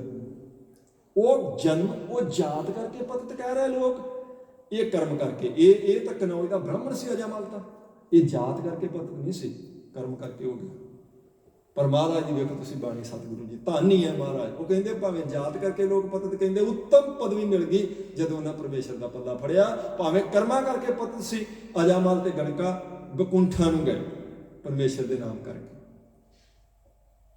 ਰੋਕ ਨਹੀਂ ਸਕੇ ਜਾਂ ਫਿਰ ਉਹਨਾਂ ਨੂੰ। ਭਾਵੇਂ ਕਰਮ ਕਰਕੇ ਪਤਤ ਹੈ ਜਾਂ ਲੋਕਾਂ ਦੇ ਕਹਿਣ ਅਨੁਸਾਰ ਜਾਤ ਕਰਕੇ। ਹਾਲਾਂਕਿ ਜਾਤ ਕਰਕੇ ਪਰਮੇਸ਼ਰ ਵੱਲੋਂ ਨਹੀਂ, ਪਰ ਸਮਾਜ ਨੇ ਜਾਤਾਂ ਬਣਾਈਆਂ। ਲੋਕ ਕਹਿੰਦੇ ਸੀ ਇਹ ਨੀਵੀਂ ਜਾਤ ਹੈ। ਤਾਂ ਹੀ ਭਗਤ ਨਾਮਦੇਵ ਜੀ ਕਹਿੰਦੇ ਛੀਪੇ ਕੇ ਜਨਮ ਕਾਹੇ ਕੋ ਆਇਆ। ਮੇਰਾ ਕੀ ਦੋਸ਼ ਹੈ ਜੇ ਸ਼ੀਂਬਿਆਂ ਦੇ ਘਰੇ ਮੈਂ ਜਨਮਿਆ ਤਾਂ? ਮੈਂ ਕੀ, ਮੈਨੂੰ ਨਹੀਂ ਅਧਿਕਾਰ ਹੈਗਾ ਤੇਰੀ ਭਗਤੀ ਕਰਨ ਦਾ, ਬੰਦਗੀ ਕਰਨ ਦਾ? ਭਗਤ ਨਾਮਦੇਵ ਜੀ ਪੁੱਛ ਰਹੇ ਪਰਮੇਸ਼ਰ ਨੂੰ, ਕਿਉਂ ਮੈਂ ਆਇਆ ਸ਼ੀਂਬਿਆਂ ਦੇ ਘਰੇ? ਮੈਂ ਆਇਆ, ਤੂੰ ਭੇਜਿਆ। ਜਦ ਤੂੰ ਭੇਜਣ ਵਾਲਾ ਤਾਂ ਫਿਰ ਬੰਦਗੀ ਦਾ ਅਧਿਕਾਰ ਕੌਣ ਖੋ ਸਕਦਾ ਮੇਰੇ ਤੋਂ? ਭਗਤ ਨਾਮਦੇਵ ਜੀ ਕਹਿ ਰਹੇ ਨੇ ਪਰਮੇਸ਼ਰ ਨੂੰ, ਹਿੰਦੜੀ ਜਾਤ ਮੇਰੀ ਜਾਤ ਮਰਾਇਆ, ਛੀਪੇ ਕੇ ਜਨਮ ਕਾਹੇ ਕੋ ਆਇਆ। ਲੋਕ ਕਹਿੰਦੇ ਤੇਰੀ ਹੀਣੀ ਜਾਤ ਹੈ, ਤੇਰੀ ਨੀਵੀਂ ਜਾਤ ਹੈ। ਦੱਸ ਮੈਂ ਆਇਆ ਇਸ ਜਾਤ ਵਿੱਚ, ਤੇਰੀ ਮਰਜ਼ੀ, ਤੂੰ ਜਿੱਥੇ ਮਰਜ਼ੀ ਜਨਮ ਦੇ ਛੱਡਿਆ ਮੈਨੂੰ। ਪਰ ਹੁਣ ਮੈਨੂੰ ਭਗਤੀ ਤੋਂ ਕਿਉਂ ਵਾਂਝਾ ਰੱਖਿਆ ਜਾ ਰਿਹਾ? ਇਸ ਲਈ ਭਗਤ ਕਬੀਰ ਸਾਹਿਬ ਕਹਿੰਦੇ ਰਾਮ ਸਿਮਰ ਰਾਮ ਸਿਮਰ ਰਾਮ ਸਿਮਰ ਭਾਈ, ਰਾਮ ਨਾਮ ਸਿਮਰਨ ਬਿਨ ਬੂੜ ਤੇ ਅਧਿਕਾਈ। ਅਜਾ ਮਾਲ ਗਜ ਗਣਕਾ ਪਤਤ ਕਰਮ ਕੀਨੇ, ਤੇ ਉੱਤਰ ਪਾਰ ਪਰੇ ਰਾਮ ਨਾਮ ਲੀਨੇ। ਕਬੀਰ ਸਾਹਿਬ ਦਾ ਬਚਨ। ਇਹਦੇ ਤਿੰਨ ਪ੍ਰਮਾਣ ਉਹਨਾਂ ਦਿੱਤੇ, ਨਵੇਂ ਪਾਤਸ਼ਾਹ ਜੀ ਨੇ ਚਾਰ ਪ੍ਰਮਾਣ ਦਿੱਤੇ ਸੀ। ਇੱਥੇ ਕਬੀਰ ਸਾਹਿਬ ਕਹਿੰਦੇ ਅਜਾਮਲ ਗਾਜ ਗਣਕਾ, ਉਹੀ ਅਜਾਮਲ ਕਨੌਜ ਦਾ ਬ੍ਰਾਹਮਣ, ਗਣਕਾ ਤੇ ਗਾਜ ਉਹੀ ਹਾਥੀ। ਗਾਜ ਹਾਥੀ ਨੂੰ ਕਹਿੰਦੇ। ਜਾਬੇ ਸਾਨੂੰ ਗਹੀ ਕਿਰਪਾ ਨੇ ਤੇ ਗਾਜ ਗਰਾਹ ਤੇ ਛੂਟਾ, ਮਹਿਮਾ ਨਾਮ ਕਹਾਂ ਲੋ ਬਰਨ। ਕਬੀਰ ਸਾਹਿਬ ਕਹਿੰਦੇ ਇਹਨਾਂ ਦੇ ਕਰਮ ਦੇਖੋ ਤੁਸੀਂ। ਅਜਾਮਲ ਗਾਜ ਗਣਕਾ ਪਤਤ ਕਰਮ ਕੀਨੇ, ਤੇ ਉੱਤਰ ਪਾਰ ਪਰੇ ਰਾਮ ਨਾਮ ਲੀਨੇ। ਕਹਿੰਦੇ ਉਹ ਪਾਰ ਉਤਰ ਗਏ ਪਰਮੇਸ਼ਰ ਦਾ ਨਾਮ ਲੈਣ ਕਰਕੇ। ਗਣਕਾ ਤੇ ਅਜਾਮਲ ਤੇ ਗਾਜ ਵਰਗੇ। ਦੱਸ ਤੂੰ ਕਾਹਤੇ ਨਾ ਪਾਰ ਉਤਰੇਗਾ ਭਲਾ ਭਾਈ? ਕੱਲ ਆਪਾਂ ਵਿਚਾਰ ਕੀਤੀ ਸੀ, ਮਹਾਰਾਜ ਕਹਿੰਦੇ ਅੱਜ ਉਹ ਕਛ ਵਿਗੜਿਓ ਨਹੀਂ ਜੋ ਪ੍ਰਭ ਗੁਣ ਗਾਵੇ। ਹੁਣ ਕੀ ਵਿਗੜ ਗਿਆ ਕਹਿੰਦੇ, ਹੁਣ ਗਾਉਣੇ ਸ਼ੁਰੂ ਕਰ ਦੇ। ਅੱਜ ਤੈਨੂੰ ਗੱਲ ਸਮਝ ਆ ਗਈ ਤੇ ਅੱਜ ਵਾਹਿਗੁਰੂ ਵਾਹਿਗੁਰੂ ਕਹਿਣ ਲੱਗ ਪਾ ਨਾ। ਫਿਰ ਨਿਰਾਸ਼ ਨਹੀਂ ਨਾ ਕਰਦੇ ਮਹਾਰਾਜ। ਮਹਾਰਾਜ ਤਾਂ ਕਹਿ ਰਿਹਾ ਅੱਜ ਉਹ ਕਛ ਵਿਗੜਿਓ ਨਹੀਂ ਜੋ ਪ੍ਰਭ ਗੁਣ ਗਾਵੇ। ਕੀ ਹੁਣ ਕੀ ਵਿਗੜ ਗਿਆ ਦੱਸ? ਕਹੋ ਨਾਨਕ ਤੇ ਭਜਨ ਤੇ ਅੰਦਰ ਭੈ ਭਜ ਪਾਓ। ਕਹਿੰਦੇ ਉਹਦਾ ਭਜਨ ਜਦ ਕਰੇਗਾ ਉਦੋਂ ਹੀ ਤੇਰੇ ਤੇ ਕਿਰਪਾ ਹੋ ਜਾਏਗੀ। ਹੁਣ ਕੀ ਵਿਗੜ ਗਿਆ? ਹੁਣ ਜਪਣਾ ਸ਼ੁਰੂ ਕਰ ਦੇ। ਅਜਾਮਲ ਗਜ ਗਣਕਾ ਪਤਿਤ ਕਰਮ ਕੀਨੇ, ਤੇਊ ਉੱਤਰ ਪਾਰ ਪਰੇ ਰਾਮ ਨਾਮ ਲੀਨੇ। ਫਿਰ ਕਬੀਰ ਸਾਹਿਬ ਕਹਿੰਦੇ ਤਾਜ ਭਰਮ ਕਰਮ ਵਿਦ ਨਿਖੇਧ ਰਾਮ ਕਰ ਸੁਨੇਹੀ। ਕਹਿੰਦੇ ਭਰਮ ਮਨ ਚੋਂ ਕੱਢ ਕੇ ਤੇ ਇਹ ਜਿਹੜੀ ਵਿਧੀ ਪੱਖ ਤੇ ਨਿਖੇਧ ਪੱਖ ਹੈ ਨਾ, ਇਹਨੂੰ ਛੱਡ ਪਹਿਲਾਂ। ਵਿਧੀ ਪੱਖ ਨਿਖੇਧ ਪੱਖ ਦਾ ਮਤਲਬ ਹੈ ਸ਼ਾਸਤਰ ਤੈਨੂੰ ਕੀ ਕਹਿੰਦੇ, ਕਿਸ ਕਰਮ ਦਾ ਕੀ ਫਲ ਮਿਲੇਗਾ, ਕਿਸ ਕਰਮ ਦਾ ਕੀ ਫਲ। ਇੱਕ ਵਿਧੀ ਪੱਖ ਹੁੰਦਾ ਜੀ, ਇੱਕ ਨਿਖੇਧ ਪੱਖ ਹੁੰਦਾ। ਵਿਧੀ ਪੱਖ ਦਾ ਮਤਲਬ ਹੈ ਆਹ ਕਰਮ ਦਾ ਆਹ ਚੰਗਾ ਫਲ ਹੈ, ਇੰਨੀ ਵਾਰੀ ਪੁੰਨ ਕੀਤਾ ਆਪਾਂ ਨੂੰ ਆਹ ਮਿਲ ਜਾਏਗਾ। ਨਿਖੇਧ ਪੱਖ ਦਾ ਮਤਲਬ ਹੈ ਇਸ ਦਿਨ ਆਹ ਕੀਤਾ ਤੇ ਇਹਦਾ, ਮੰਨ ਲਓ ਜਿਵੇਂ ਕਹਿੰਦੇ ਸੀ ਜੀ ਸੂਰਜ ਗ੍ਰਹਿਣ ਵਾਲੇ ਦਿਨ ਅੱਗ ਨਹੀਂ ਬਾਲੀ ਜਾ ਸਕਦੀ। ਮਹਾਰਾਜ ਕੁਰੂਕਸ਼ੇਤਰ ਗਏ ਗੁਰੂ ਨਾਨਕ ਪਾਤਸ਼ਾਹ ਜੀ, ਤਾਂ ਉਹ ਬ੍ਰਹਮ ਸਰੋਵਰ ਬਣਿਆ। ਬ੍ਰਹਮ ਸਰੋਵਰ ਦੇ ਬਿਲਕੁਲ ਨਾਲ ਮਹਾਰਾਜ ਦਾ ਸਥਾਨ ਹੈ ਗੁਰੂ ਨਾਨਕ ਪਾਤਸ਼ਾਹ ਜੀ। ਔਰ ਉਹ ਬ੍ਰਹਮ ਸਰੋਵਰ ਉਹ ਸਰੋਵਰ ਹੈ ਜਿੱਥੇ ਕੈਰਵਾਂ ਪਾਂਡਵਾਂ ਦਾ ਜੰਗ ਹੋਇਆ। ਬ੍ਰਹਮ ਸਰੋਵਰ ਮਤਲਬ ਅੰਦਾਜ਼ੇ ਨਾਲ ਮੈਂ ਕਹਿੰਦਾ 3-4 ਕਿਲੋਮੀਟਰ 'ਚ ਉਹ ਬਣਿਆ ਹੋਇਆ ਸਰੋਵਰ। ਇਹ ਪੱਕਾ, ਪੌੜੀਆਂ ਬੜੀਆਂ ਸੋਹਣੀਆਂ। ਔਰ ਉਹਦੇ ਵਿੱਚ ਇੱਕ ਸੈਂਟਰ 'ਚ ਇੱਕ ਉਹਦੇ ਰੋਡ ਕੱਢੀ ਹੈ, ਤਾਂ ਉਹ ਉੱਥੇ ਉਹ ਜੰਗ ਹੋਇਆ, ਉੱਥੇ ਉਹ ਬਣਿਆ ਹੋਇਆ ਉਹ ਵੱਡਾ ਰੱਥ ਬਣਿਆ। ਤਾਂ ਉੱਪਰ ਅਰਜਨ ਤੀਰ ਚਲਾ ਰਿਹਾ, ਪਿੱਛੇ ਕ੍ਰਿਸ਼ਨ ਜੀ ਖਲੋਤੇ, ਉਹ ਬਣਾਇਆ ਉਹਨਾਂ ਨੇ ਉੱਥੇ। ਤਾਂ ਉੱਥੇ ਸੂਰਜ ਗ੍ਰਹਿਣ ਤੇ ਕੁਰੂਕਸ਼ੇਤਰ ਦੇ ਉੱਥੇ ਬ੍ਰਹਮ ਸਰੋਵਰ ਦੇ ਇਸ਼ਨਾਨ ਦਾ ਮਹੱਤਵ ਬਹੁਤ ਜ਼ਿਆਦਾ ਮੰਨਿਆ ਗਿਆ। ਐਨ ਸੂਰਜ ਗ੍ਰਹਿਣ ਵਾਲੇ ਦਿਨ ਗਏ ਮਹਾਰਾਜ ਉੱਥੇ ਗੁਰੂ ਨਾਨਕ ਪਾਤਸ਼ਾਹ। ਬਿਲਕੁਲ ਬ੍ਰਹਮ ਸਰੋਵਰ ਦੇ ਨਾਲ ਨਵੇਂ ਗੁਰੂ ਨਾਨਕ ਪਾਤਸ਼ਾਹ ਜੀ ਦਾ ਉਹ ਅਸਥਾਨ ਗੁਰਦੁਆਰਾ ਬਹੁਤ ਸੋਹਣਾ ਬਣਿਆ ਹੋਇਆ, ਜਿੱਥੇ ਨਾਨਕ ਪੰਡਤ ਨਾਲ ਫਿਰ ਚਰਚਾ ਹੁੰਦੀ। ਹੁਣ ਮਹਾਰਾਜ ਸਾਹਿਬ ਜੀ ਨੇ ਅੱਗ ਬਾਲੀ, ਰੌਲਾ ਪੈ ਗਿਆ। ਕੱਲੀ ਅੱਗ ਨਹੀਂ ਬਾਲੀ, ਉਹ ਰਾਜੇ ਦੇ ਪੁੱਤਰ ਨੇ ਲਿਆ ਕੇ ਹਿਰਨ ਮਹਾਰਾਜ ਨੂੰ ਮਰਿਆ ਹੋਇਆ ਭੇਟ ਕੀਤਾ। ਲਗਾ ਜੀ ਭੇਟ ਕਰ ਲਈ ਕੁਝ ਨਹੀਂ, ਕਿਉਂਕਿ ਉੱਥੋਂ ਭੱਜੇ ਸੀ, ਤਾਂ ਉਹੀ ਸ਼ਿਕਾਰ ਕਰਕੇ ਤੇ ਉਹੀ ਦੇ ਦਿੱਤਾ। ਤਾਂ ਮਹਾਰਾਜ ਸਾਹਿਬ ਜੀ ਨੇ ਆਖਿਆ ਪਾ ਦਿਓ ਇਹਨੂੰ ਦੇਗ 'ਚ। ਅੱਗ ਦਿੱਤੀ ਬਾਲ, ਰੌਲਾ ਪੈ ਗਿਆ। ਇੱਕ ਤਾਂ ਅੱਗ ਬਾਲਣ ਦਾ ਰੌਲਾ ਬਥੇਰਾ ਪੈ ਜਾਣਾ ਸੀ ਜੀ। ਅੱਜ ਦੇ ਦਿਨ ਤਾਂ ਕੋਈ ਅੱਗ ਨਹੀਂ ਬਾਲ ਸਕੇ, ਕਿਉਂਕਿ ਨਖੇਧ ਪੱਖ ਹੈ ਨਾ। ਅੱਜ ਦੇ ਦਿਨ ਕੋਈ ਅੱਗ ਬਾਲੇਗਾ ਤੇ ਕੀ ਹੋ ਜਾਏਗਾ, ਇਹਨੂੰ ਨਖੇਧ ਪੱਖ ਕਹਿੰਦੇ। ਅੱਜ ਦੇ ਦਿਨ ਅੱਗ ਨਾ ਬਾਲੇਗਾ ਤੇ ਬ੍ਰਹਮ ਸਰੋਵਰ ਇਸ਼ਨਾਨ ਕਰੇਗਾ ਤੇ ਕੀ ਮਿਲੇਗਾ, ਇਹ ਵਿਧੀ ਪੱਖ ਹੈ। ਇਹ ਉਸ ਕਰਮ ਦਾ ਵਿਧੀ ਪੱਖ ਹੈ ਵੀ ਅੱਜ ਸੂਰਜ ਗ੍ਰਹਿਣ ਸੀ, ਅਚੇਚੇ ਚੱਲ ਕੇ ਕਿਸੇ ਨੇ ਆਣ ਕੇ ਇੱਥੇ ਇਸ਼ਨਾਨ ਕੀਤਾ, ਕੀ ਫਲ ਮਿਲਿਆ, ਇਹ ਵਿਧੀ ਪੱਖ। ਅਗਰ ਅੱਜ ਦੇ ਦਿਨ ਕੋਈ ਇਹ ਏਡਾ ਖੋਟਾ ਕਰਮ ਕਰਦੇ ਵੀ ਆ ਜਾਵੇ ਬ੍ਰਹਮ ਸਰੋਵਰ ਤੇ, ਲੇਕਿਨ ਇਸ਼ਨਾਨ ਕਰਨ ਦੀ ਬਜਾਏ ਅੱਗ ਬਾਲ ਦੇਵੇ, ਉਹਦਾ ਕੀ ਹਾਲ ਹੋਵੇਗਾ, ਉਹ ਨਿਖੇਧ ਪੱਖ ਹੈ। ਭਾਈ ਕਬੀਰ ਸਾਹਿਬ ਕਹਿੰਦੇ ਤਜ ਭਰਮ ਕਰਮ ਵਿਦ ਨਿਖੇਧ ਰਾਮ ਕਰ। ਕਹਿੰਦੇ ਤੂੰ ਵਿਧੀ ਨਿਖੇਧ ਛੱਡ ਦੇ, ਸ਼ਾਸਤਰਾਂ ਦਾ ਕਹਿਣਾ ਛੱਡ ਤੂੰ ਇੱਕ ਵਾਰ। ਕਿਹੜੇ ਕਰਮ ਤੇ ਤੈਨੂੰ ਕੀ ਕਹਿੰਦੇ? ਅਸੀਂ ਤੈਨੂੰ ਕਹਿੰਦੇ ਤੂੰ ਸਿਰਫ ਪਰਮੇਸ਼ਰ ਦੇ ਰਾਮ ਨਾਲ ਸੁਨੇਹ ਕਰ, ਆਪਣਾ ਨਾਮ ਜਪਣਾ ਸ਼ੁਰੂ ਕਰ। ਤੂੰ ਵਿਧੀ ਪੱਖ ਨਿਖੇਧ ਪੱਖ ਛੱਡ ਪਰ। ਉਹ ਰੌਲਾ ਹੀ ਉੱਥੇ ਤਾਂ ਪਿਆ। ਉਹ ਆ ਗਿਆ ਜੀ ਆਗੂ, ਉਸ ਵੇਲੇ ਉਹ ਨਾਨੂ ਹੀ ਸੀ ਪੰਡਤ। ਸਾਰਿਆਂ ਨੂੰ ਨਾਲ ਲੈ ਕਹਿੰਦਾ ਜੀ ਇਹ ਤੁਸੀਂ ਕੀ ਕੀਤਾ? ਪਹਿਲਾਂ ਤਾਂ ਅੱਗ ਕਾਤੇ ਬਾਲੀ, ਉੱਪਰੋਂ ਤੁਸੀਂ ਮਾਸ ਰੰਗਣਾ ਸ਼ੁਰੂ ਕਰਤਾ। ਤਾਂ ਮਹਾਰਾਜ ਕਹਿੰਦੇ ਵੀ ਚਲੋ ਆਓ ਬੈਠੇ ਵਿਚਾਰ ਕਰਦੇ ਆਪਾਂ, ਕਿਉਂਕਿ ਵਿਚਾਰ ਕਰਨੇ ਮਹਾਰਾਜ ਸਬੱਬ ਬਣਾ ਲੈਂਦੇ ਸੀ ਆਪੇ। ਕੰਮ ਹੀ ਉਹ ਕਰਨਾ ਜਿਹੜਾ ਰੌਲਾ ਪੈ ਜੇ। ਉਹ ਐ ਨੂੰ ਪਾਣੀ ਝੱਟ ਰਹੇ, ਉਹਨਾਂ ਨੇ ਐ ਨੂੰ ਸ਼ੁਰੂ ਕਰਤਾ, ਰੌਲਾ ਪੈਣਾ ਹੀ ਹੈ। ਗੱਲ ਸ਼ੁਰੂ ਹੋ ਗਈ ਤਾਂ ਮਹਾਰਾਜ ਨੇ ਆਖਣਾ ਆ ਜਾਓ ਹੁਣ ਫਿਰ ਤੁਹਾਨੂੰ ਉਪਦੇਸ਼ ਦਿੰਦੇ। ਅਗਲੇ ਬੰਨੇ ਉਪਦੇਸ਼ ਦੇਣ ਵਾਲੇ ਮਹਾਰਾਜ ਆ ਨਾ, ਪ੍ਰਤਾਪ ਆ ਕੌਣ ਅੱਗੇ। ਫਿਰ ਹੁਣ ਉੱਥੇ ਜਦੋਂ ਚਰਚਾ ਚੱਲੀ ਤੇ ਮਹਾਰਾਜ ਨੇ ਆਖਿਆ ਵੀ ਤੂੰ ਦੱਸ ਗੱਲ ਕੀ ਹੈ। ਫਿਰ ਉੱਥੇ ਮਹਾਰਾਜ ਨੇ ਆਖਿਆ ਮਾਸ ਕਰ ਮੂਰਖ ਝਗੜੇ ਧਿਆਨ ਨੇ ਜਾਣੇ, ਕੌਣ ਸਾਗ ਕੌਣ ਮਾਸ ਕਹਾਵੇ। ਸਾਰਾ ਸ਼ਬਦ ਮਹਾਰਾਜ ਜੀ ਨੇ ਕਹਿੰਦੇ ਦੱਸ, ਗੱਲ ਨਹੀਂ ਆਈ ਨਾਨੂ ਨੂੰ ਜੀ। ਅਖੀਰ ਜਦੋਂ ਮਹਾਰਾਜ ਦੇ ਚਰਨੀ ਪੈ ਗਿਆ ਉਦੋਂ ਮਹਾਰਾਜ ਕਹਿੰਦੇ ਵੀ ਬਹਿ ਇੱਥੇ ਪੰਗਤ 'ਚ ਤੈਨੂੰ ਛਕਾਈਏ। ਤਾਂ ਉਹ ਇਤਿਹਾਸ ਤਵਾਰੀਖ ਵੀ ਤੇ ਉੱਥੇ ਵੀ ਜਿਹੜਾ ਲਿਖ ਕੇ ਲਾਇਆ, ਜਦੋਂ ਢੱਕਣ ਚੁੱਕ ਕੇ ਵਿਖਾਇਆ, ਉਹ ਤਸਮਈ ਕਹਿੰਦੇ ਖੀਰ ਨੂੰ ਖੀਰ ਸੀ ਉਹ। ਫਿਰ ਤਾਂ ਬਿਲਕੁਲ ਹੀ ਮਹਾਰਾਜ ਦੇ ਪਿੱਛੇ ਤੁਰਿਆ ਫਿਰੇ। ਪਤਾ ਲੱਗ ਗਿਆ ਤੇ ਕਲਾ ਵਿਖਾਈ ਮਹਾਰਾਜ ਸਾਹਿਬ ਜੀ ਨੇ ਸਾਨੂੰ ਐਵੇਂ ਵਿਖਾਇਆ ਵੀ ਜਿਵੇਂ ਦੇਗ ਵਿੱਚ ਉਹ ਹਿਰਨ ਪਾਇਆ ਤਾਂ ਕੱਢ ਰਹੇ ਉਹਦੇ ਚੋਂ ਖੀਰ। ਦਸਤਗੀਰ ਕਹਿ ਰਿਹਾ ਸਾਨੂੰ ਮਹਾਰਾਜ ਐਂ ਵਿਖਾ ਰਹੇ ਆ ਵੀ ਇੱਧਰੋਂ ਬਾਂਹ ਫੜੀ ਪੁੱਤਰ ਨੂੰ ਅੱਖਾਂ ਖੋਲ, ਦੱਸ ਕੀ ਆਖਿਆ? ਅੱਖ ਫੁਰਕ ਵਿੱਚ ਸ਼ਬਦ ਖਿਲਾਈ, ਨਾਲ ਲੀਟਾ ਬੇਟਾ ਪੀਰ ਦਾ ਅੱਖ ਫੁਰਕ 'ਚ ਸ਼ਬਦ ਖਿਲਾਈ। ਦਸਤਗੀਰ ਨੂੰ ਇਹ ਦਿਸ ਰਿਹਾ ਵੀ ਅੱਖ ਫੁਰਕ ਵਿੱਚ ਦਿਖਾਲਤਾ ਮੇਰੇ ਪੁੱਤਰ ਨੂੰ ਸਾਰਾ ਕੁਝ, ਕਿਉਂਕਿ ਮਹਾਰਾਜ ਨੇ ਆਖਿਆ ਮੀਟ ਪੁੱਤਰਾ ਅੱਖਾਂ ਉਹਨੇ ਬੰਦ ਕੀਤੇ, ਖੋਲ ਦੇ। ਖੋਲ ਕੇ ਦੱਸ ਆਪਣੇ ਪਿਓ ਨੂੰ ਕੀ ਦੇਖਿਆ। ਉਹ ਕਹਿੰਦਾ ਅੱਬਾ ਜਾਨ ਮੈਂ ਥੱਕ ਗਿਆ ਤੇ ਮੁੱਕਣ 'ਚ ਨਹੀਂ ਆਉਂਦੇ ਆਕਾਸ਼ ਤੇ ਪਤਾਲ।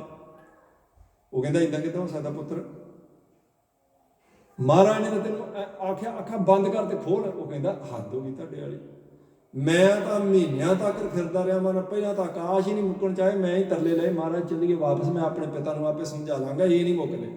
ਕਿਉਂਕਿ ਉੱਥੇ ਮਹਾਰਾਜ ਨੇ ਆਖਿਆ ਸੀ ਨਾ, ਇੱਥੇ ਵਿੱਚ ਬਗਦਾਦ ਦੇ ਵੱਡੀ ਕਰਾਮਾਤ ਦਿਖਲਾਈ, ਲੱਖ ਆਕਾਸ਼ ਪਤਾਲ ਲੱਖ ਓੜਕ ਭਾਲੀ ਖਬਰ ਸੁਣਾਈ, ਕਹਿ ਰਿਹਾ ਨਾ। ਗੁੱਸਾ ਹੀ ਦਸਤਗੀਰ ਨੇ ਇਸ ਗੱਲ ਦਾ ਕੀਤਾ, ਬਗਦਾਦ ਦੀ ਧਰਤੀ ਤੇ ਲੱਖਾਂ ਆਕਾਸ਼ ਪਤਾਲ ਕਹਿ ਰਹੇ ਤੁਸੀਂ, ਇੰਨਾ ਕੁਫਰ, ਜਦ ਕਿ ਸਾਡਾ ਮਤ ਕਹਿੰਦਾ ਸਿਰਫ 14 ਤਬਕ, 15ਵਾਂ ਹੈ ਹੀ ਨਹੀਂ, ਤੁਸੀਂ ਲੱਖਾਂ ਕਹਿ ਰਹੇ ਜੇ, ਮਾਰ ਦਿਆਂਗੇ ਤੁਹਾਨੂੰ, ਜਾਂ ਸਿੱਧ ਕਰੋ ਹੈਗੇ ਆ ਤੇ, ਜਾਂ ਦਿਖਾ ਲਓ, ਜਾਂ ਮੌਤ ਹੈ ਉਹ ਵੀ ਸੰਗਸਾਰ ਪੱਥਰ ਮਾਰ ਕੇ।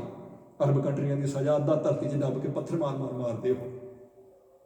ਤੇ ਮਹਾਰਾਜ ਕਹਿੰਦੇ ਨਹੀਂ, ਇਹ ਮਾਰਨ ਮਰਾਉਣ ਤੱਕ ਤਾਂ ਜਾਣ ਦੀ ਲੋੜ ਹੀ ਨਹੀਂ। ਉਹ ਕਹਿੰਦੇ ਨਹੀਂ ਲੋੜ ਆ, ਇਸ ਧਰਤੀ ਤੇ ਕੁਫਰ ਨਹੀਂ ਕੋਈ ਕਰ ਸਕਦਾ। ਕੁਫਰ ਦਾ ਮਤਲਬ ਝੂਠ, ਕਾਫਰ, ਝੂਠ ਬੋਲਣ ਵਾਲਾ। ਤਾਂ ਉਹ ਕਹਿੰਦੇ ਫਿਰ ਦਿਖਾਓ, ਲੱਖਾਂ ਮਾਰ ਕੇ ਦਿਖਾ ਦਿੰਦੇ, ਚਲੋ ਆਓ। ਉਹ ਕਹਿੰਦੇ ਨਹੀਂ ਮੈਨੂੰ ਨਹੀਂ, ਚਲਾਕੀ ਨਹੀਂ ਮੈਂ ਚੱਲਣ ਦੇਣੀ, ਮੈਨੂੰ ਤੁਸੀਂ ਵਿਖਾਉਣ ਦੇ ਬਹਾਨੇ ਆਖੋ ਅੱਖਾਂ ਮੀਟ ਆਪ ਦੌੜ ਜਾਓ। ਦਸਤਗੀਰ ਕਹਿੰਦਾ ਮੈਂ ਤੇ ਮੇਰੇ ਚੇਲੇ ਬੈਠੇ ਆਲੇ ਦੁਆਲੇ, ਅੱਖਾਂ ਖੋਲ ਕੇ ਰੱਖਾਂਗੇ, ਮੇਰੇ ਪੁੱਤਰ ਨੂੰ ਵਿਖਾਲ ਦਿਓ, ਇਹ ਮੈਨੂੰ ਦੱਸ ਦੇਗਾ। ਤੇ ਭਾਈ ਗੁਰਦਾਸ ਜੀ ਕਹਿੰਦੇ ਨਾ ਲੀਤਾ ਬੇਟਾ ਪੀਰ ਦਾ, ਅੱਖ ਪੁਰ ਕੁਝ ਸਭ ਦਿਖਲਾਈ। ਉਹ ਕਹਿੰਦੇ ਚੱਲ ਪੁੱਤਰ, ਉਹਦੇ ਬੇਟੇ ਨੂੰ ਕਹਿੰਦੇ ਦੱਸ ਕੀ ਵੇਖਿਆ ਹੀ। ਉਹ ਕਹਿੰਦਾ ਜੀ ਮੈਂ ਤਾਂ ਪਹਿਲਾਂ ਤਾਂ ਆਕਾਸ਼ ਨਹੀਂ ਮੁੱਕਣ ਚਾਹੇ, ਤਾਂ ਫਿਰ ਮੁੜ ਕੇ ਮੈਂ ਤਰਲੇ ਲਏ, ਤੇ ਫਿਰ ਮਹਾਰਾਜ ਮੈਨੂੰ ਪਤਾਲ ਵੱਲ ਲੈ ਗਏ। ਫਿਰ ਪਤਾਲ ਜਦੋਂ ਮੁੱਕਣ 'ਚ ਨਹੀਂ ਆਏ, ਤਾਂ ਮੈਂ ਹੀ ਆਖਿਆ ਚਲੀਏ ਜੀ ਵਾਪਸ, ਇਹ ਨਹੀਂ ਮੁੱਕਣੇ, ਇਹ ਤਾਂ ਕਈ ਮਹੀਨੇ ਹੋ ਗਏ ਦੇਖਦਿਆਂ ਨੂੰ। ਤੇ ਫਿਰ ਕਹਿੰਦੇ ਨੇ ਐ ਨਹੀਂ ਤੇਰੇ ਪਿਤਾ ਨੇ ਮੰਨਣਾ। ਉੱਥੇ ਜਦੋਂ ਮੈਨੂੰ ਲੈ ਕੇ ਗਏ ਅਗਲੇ ਪਤਾਲ 'ਚ, ਉੱਥੇ ਸਤਸੰਗ ਹੋ ਰਿਹਾ ਸੀ, ਇਹਨਾਂ ਦੀ ਸ਼ੋਭਾ ਹੋ ਰਹੀ ਸੀ ਸਮਾਪਤੀ ਤੇ, ਜਿਹੜੀ ਦੇਗ ਵਰਤਾਈ, ਭਰ ਕਰ ਚੌਲ ਪ੍ਰਸ਼ਾਦ ਦਾ, ਧੁਰ ਪਤਾਲੋਂ ਲਈ ਕੜਾਈ, ਉਹਦੇ ਹੱਥ ਤੇ ਕੌਲ ਸੀ ਪ੍ਰਸ਼ਾਦ ਦਾ ਭਰਿਆ। ਇਹ ਹੀ ਦੇਖ ਕੇ ਦਸਤਗੀਰ ਮਹਾਰਾਜ ਦੇ ਚਰਨਾਂ ਤੇ ਪੈਂਦਾ, ਆਓ ਜੀ ਉੱਥੇ ਚੱਲੀਏ ਹੁਣ, ਇਹ ਤੇ ਗੱਲ ਹੀ ਹੋਰ ਨਿਕਲ ਆਈ। ਆਪ ਜੀ ਜੋ ਕਹਿ ਰਹੇ ਸੱਤ ਹੈ। ਕਈ ਦਿਨ ਨਹੀਂ ਦਸਤਗੀਰ ਨੇ ਆਉਣ ਦਿੱਤਾ ਮਹਾਰਾਜ ਨੂੰ, ਐਸਾ ਆਨੰਦ ਬਣਿਆ, ਭੇਜੀ ਗਿਆ ਮਹਾਰਾਜ ਦੇ ਪ੍ਰੇਮ 'ਚ, ਜਿਹੜਾ ਕਹਿੰਦਾ ਸੀ ਪੱਥਰ ਮਾਰ ਕੇ ਮਾਰ ਦਿਆਂਗੇ। ਹੁਣ ਗੁਰੂ ਸਾਹਿਬ ਜੀ ਤੋਂ ਇੱਕ ਪਿੱਛੇ ਤੁਰਿਆ ਫਿਰਦਾ, ਪਰ ਉਹਨੂੰ ਦਿਸ ਰਿਹਾ ਵੀ ਮਹਾਰਾਜ ਨੇ ਆਖਿਆ ਅੱਖਾਂ ਬੰਦ ਕਰਕੇ ਖੋਲ, ਤਾਂ ਪੁੱਤਰ ਕਹਿ ਰਿਹਾ ਵੀ ਮੈਂ ਥੱਕ ਗਿਆ। ਆਪਣੇ ਪੁੱਤਰ ਦੇ ਕਹਿਣ ਕਰਕੇ ਯਕੀਨ ਕਰ ਗਿਆ ਵੀ ਝੂਠ ਤਾਂ ਬੋਲ ਨਹੀਂ ਰਿਹਾ ਮੇਰਾ ਬੇਟਾ। ਇਹਦਾ ਮਤਲਬ ਹੈ ਸਮੇਂ ਦਾ ਮਹਾਰਾਜ ਤੇ ਕੋਈ ਅਸਰ ਨਹੀਂ ਆਇਆ। ਇਸੇ ਤਰ੍ਹਾਂ ਨਾਨੂ ਨੂੰ ਪਤਾ ਲੱਗ ਗਿਆ ਦੇਗ ਦੂਗ ਦਾ ਕੋਈ ਚੱਕਰ ਨਹੀਂ ਹੈਗਾ, ਇਹ ਤੇ ਅੱਗ ਬਾਲੀ ਤੇ ਉਹਦੇ ਵਿੱਚ ਪੈਂਦਾ ਸਾਨੂੰ ਕੁਝ ਹੋਰ ਵਿਖਾ ਰਿਹਾ, ਤੇ ਨਿਕਲਦੀ ਉਹਦੇ 'ਚ ਕੁਝ ਹੋਰ ਵਿਖਾ ਰਿਹਾ। ਢੱਕਣ ਚੱਕਿਆ ਜਦੋਂ, ਰੌਲਾ ਹੀ ਮੁੱਕ ਗਿਆ ਸਾਰਾ ਉਸ ਉੱਥੇ ਕੁਰਸ਼ੇਤਰ ਦੀ ਧਰਤੀ ਤੇ। ਉਹ ਵਿਧੀ ਪੱਖ ਤੇ ਨਖੇਦ ਪੱਖ ਹੈ ਬਸ। ਕਬੀਰ ਸਾਹਿਬ ਕਹਿੰਦੇ ਨੇ ਤਜ ਭਰਮ ਕਰਮ ਵਿਦ ਨਖੇਦ ਰਾਮ ਕਰ ਸੁਨੇਹੀ। ਬਸ ਕਹਿੰਦੇ ਤੂੰ ਇਹ ਛੱਡ ਦੇ ਬਸ ਸਾਰਾ ਕੁਝ, ਤੇ ਪਰਮੇਸ਼ਰ ਦੇ ਨਾਮ ਨਾਲ ਸੁਨੇਹ ਪਾ। ਪਰਮੇਸ਼ਰ ਦਾ ਨਾਮ ਤਾਂ ਪਤਤਾਂ ਨੂੰ, ਅਪਵਿੱਤਰਾਂ ਨੂੰ ਪਵਿੱਤਰ ਕਰਨ ਵਾਲਾ। ਪ੍ਰਮਾਣ ਮਹਾਰਾਜ ਨੇ ਦੇਖੋ ਉਹ ਦਿੱਤੇ ਆ, ਗੁਰਮੁਖਾਂ ਦੇ ਨਹੀਂ ਦਿੱਤੇ ਇੱਥੇ ਵੀ ਹਾਂ ਜੀ ਉਹ ਤਾਂ ਬੜਾ ਗੁਰਮੁਖ ਸੀ ਜੀ ਤੇ ਉਹਨੇ ਨਹੀਂ। ਮਹਾਰਾਜ ਕਹਿੰਦੇ ਅਜਾਮਲ ਦੇਖ, ਗਣਕਾ ਦੇਖ, ਧਰੂ ਦੇਖ, ਕਿਉਂਕਿ ਧਰੂ ਬੰਦਗੀ ਬ੍ਰਹਮ ਗਿਆਨ ਨਹੀਂ ਕਰੋ ਤੁਰੇ। ਕਹਿ ਰਿਹਾ ਆਪਣੀ ਮਾਂ ਨੂੰ ਕਿ ਸੁਦਮ ਤੇ ਰਾਜ ਮਿਲੇ, ਸ਼ਤਰੂ ਤੇ ਸਭ ਹੋਣ ਕੀਤਾ, ਇਹ ਹੈ। ਉਹ ਇਹ ਨਹੀਂ ਮਾਂ ਨੂੰ ਕਹਿ ਰਿਹਾ ਕਿ ਸੁਦਮ ਤੇ ਬ੍ਰਹਮ ਗਿਆਨ ਮਿਲੇ, ਬਿਲਕੁਲ ਨਹੀਂ। ਇਸ ਲਈ ਪ੍ਰਮਾਣ ਦੇ ਰਹੇ ਮਹਾਰਾਜ। ਦੇਖੋ ਮਹਾਰਾਜ ਕਹਿੰਦੇ ਆ ਕਮਾਲ ਹੈ, ਇਹ ਤੁਸੀਂ ਵਿਚਾਰ ਕੇ ਤੇ ਦੇਖੋ, ਮੰਨ ਰਹੇ ਪ੍ਰਭ ਕੀ ਸਰਨ ਵਿਚਾਰੋ, ਜੇ ਸਿਮਰਤ ਗਣਕਾ ਸਿੰਦਰੀ। ਕਹਿੰਦੇ ਵਿਚਾਰ ਕਰਕੇ ਦੇਖੋ ਨਾ, ਕੌਣ ਸੀ ਉਹ, ਕਿਵੇਂ ਉਧਰ ਗਈ, ਉਹ ਕਿਵੇਂ ਕਲਿਆਣ ਹੋ ਗਿਆ ਜੇ ਮਹਾਰਾਜ ਕਹਿ ਰਹੇ। ਤੇ ਕੌਣ ਸੀ ਧਰੂ, ਕਿਵੇਂ ਨਿਰਭੈ ਪਦ ਮਿਲ ਗਿਆ ਉਹਨੂੰ, ਕੌਣ ਸੀ ਅਜਾਮਲ, ਕਿਵੇਂ ਤਰ ਗਿਆ ਉਹ, ਅਪਵਿੱਤਰ ਤੋਂ ਪਵਿੱਤਰ ਕਿਵੇਂ ਹੋ ਗਿਆ।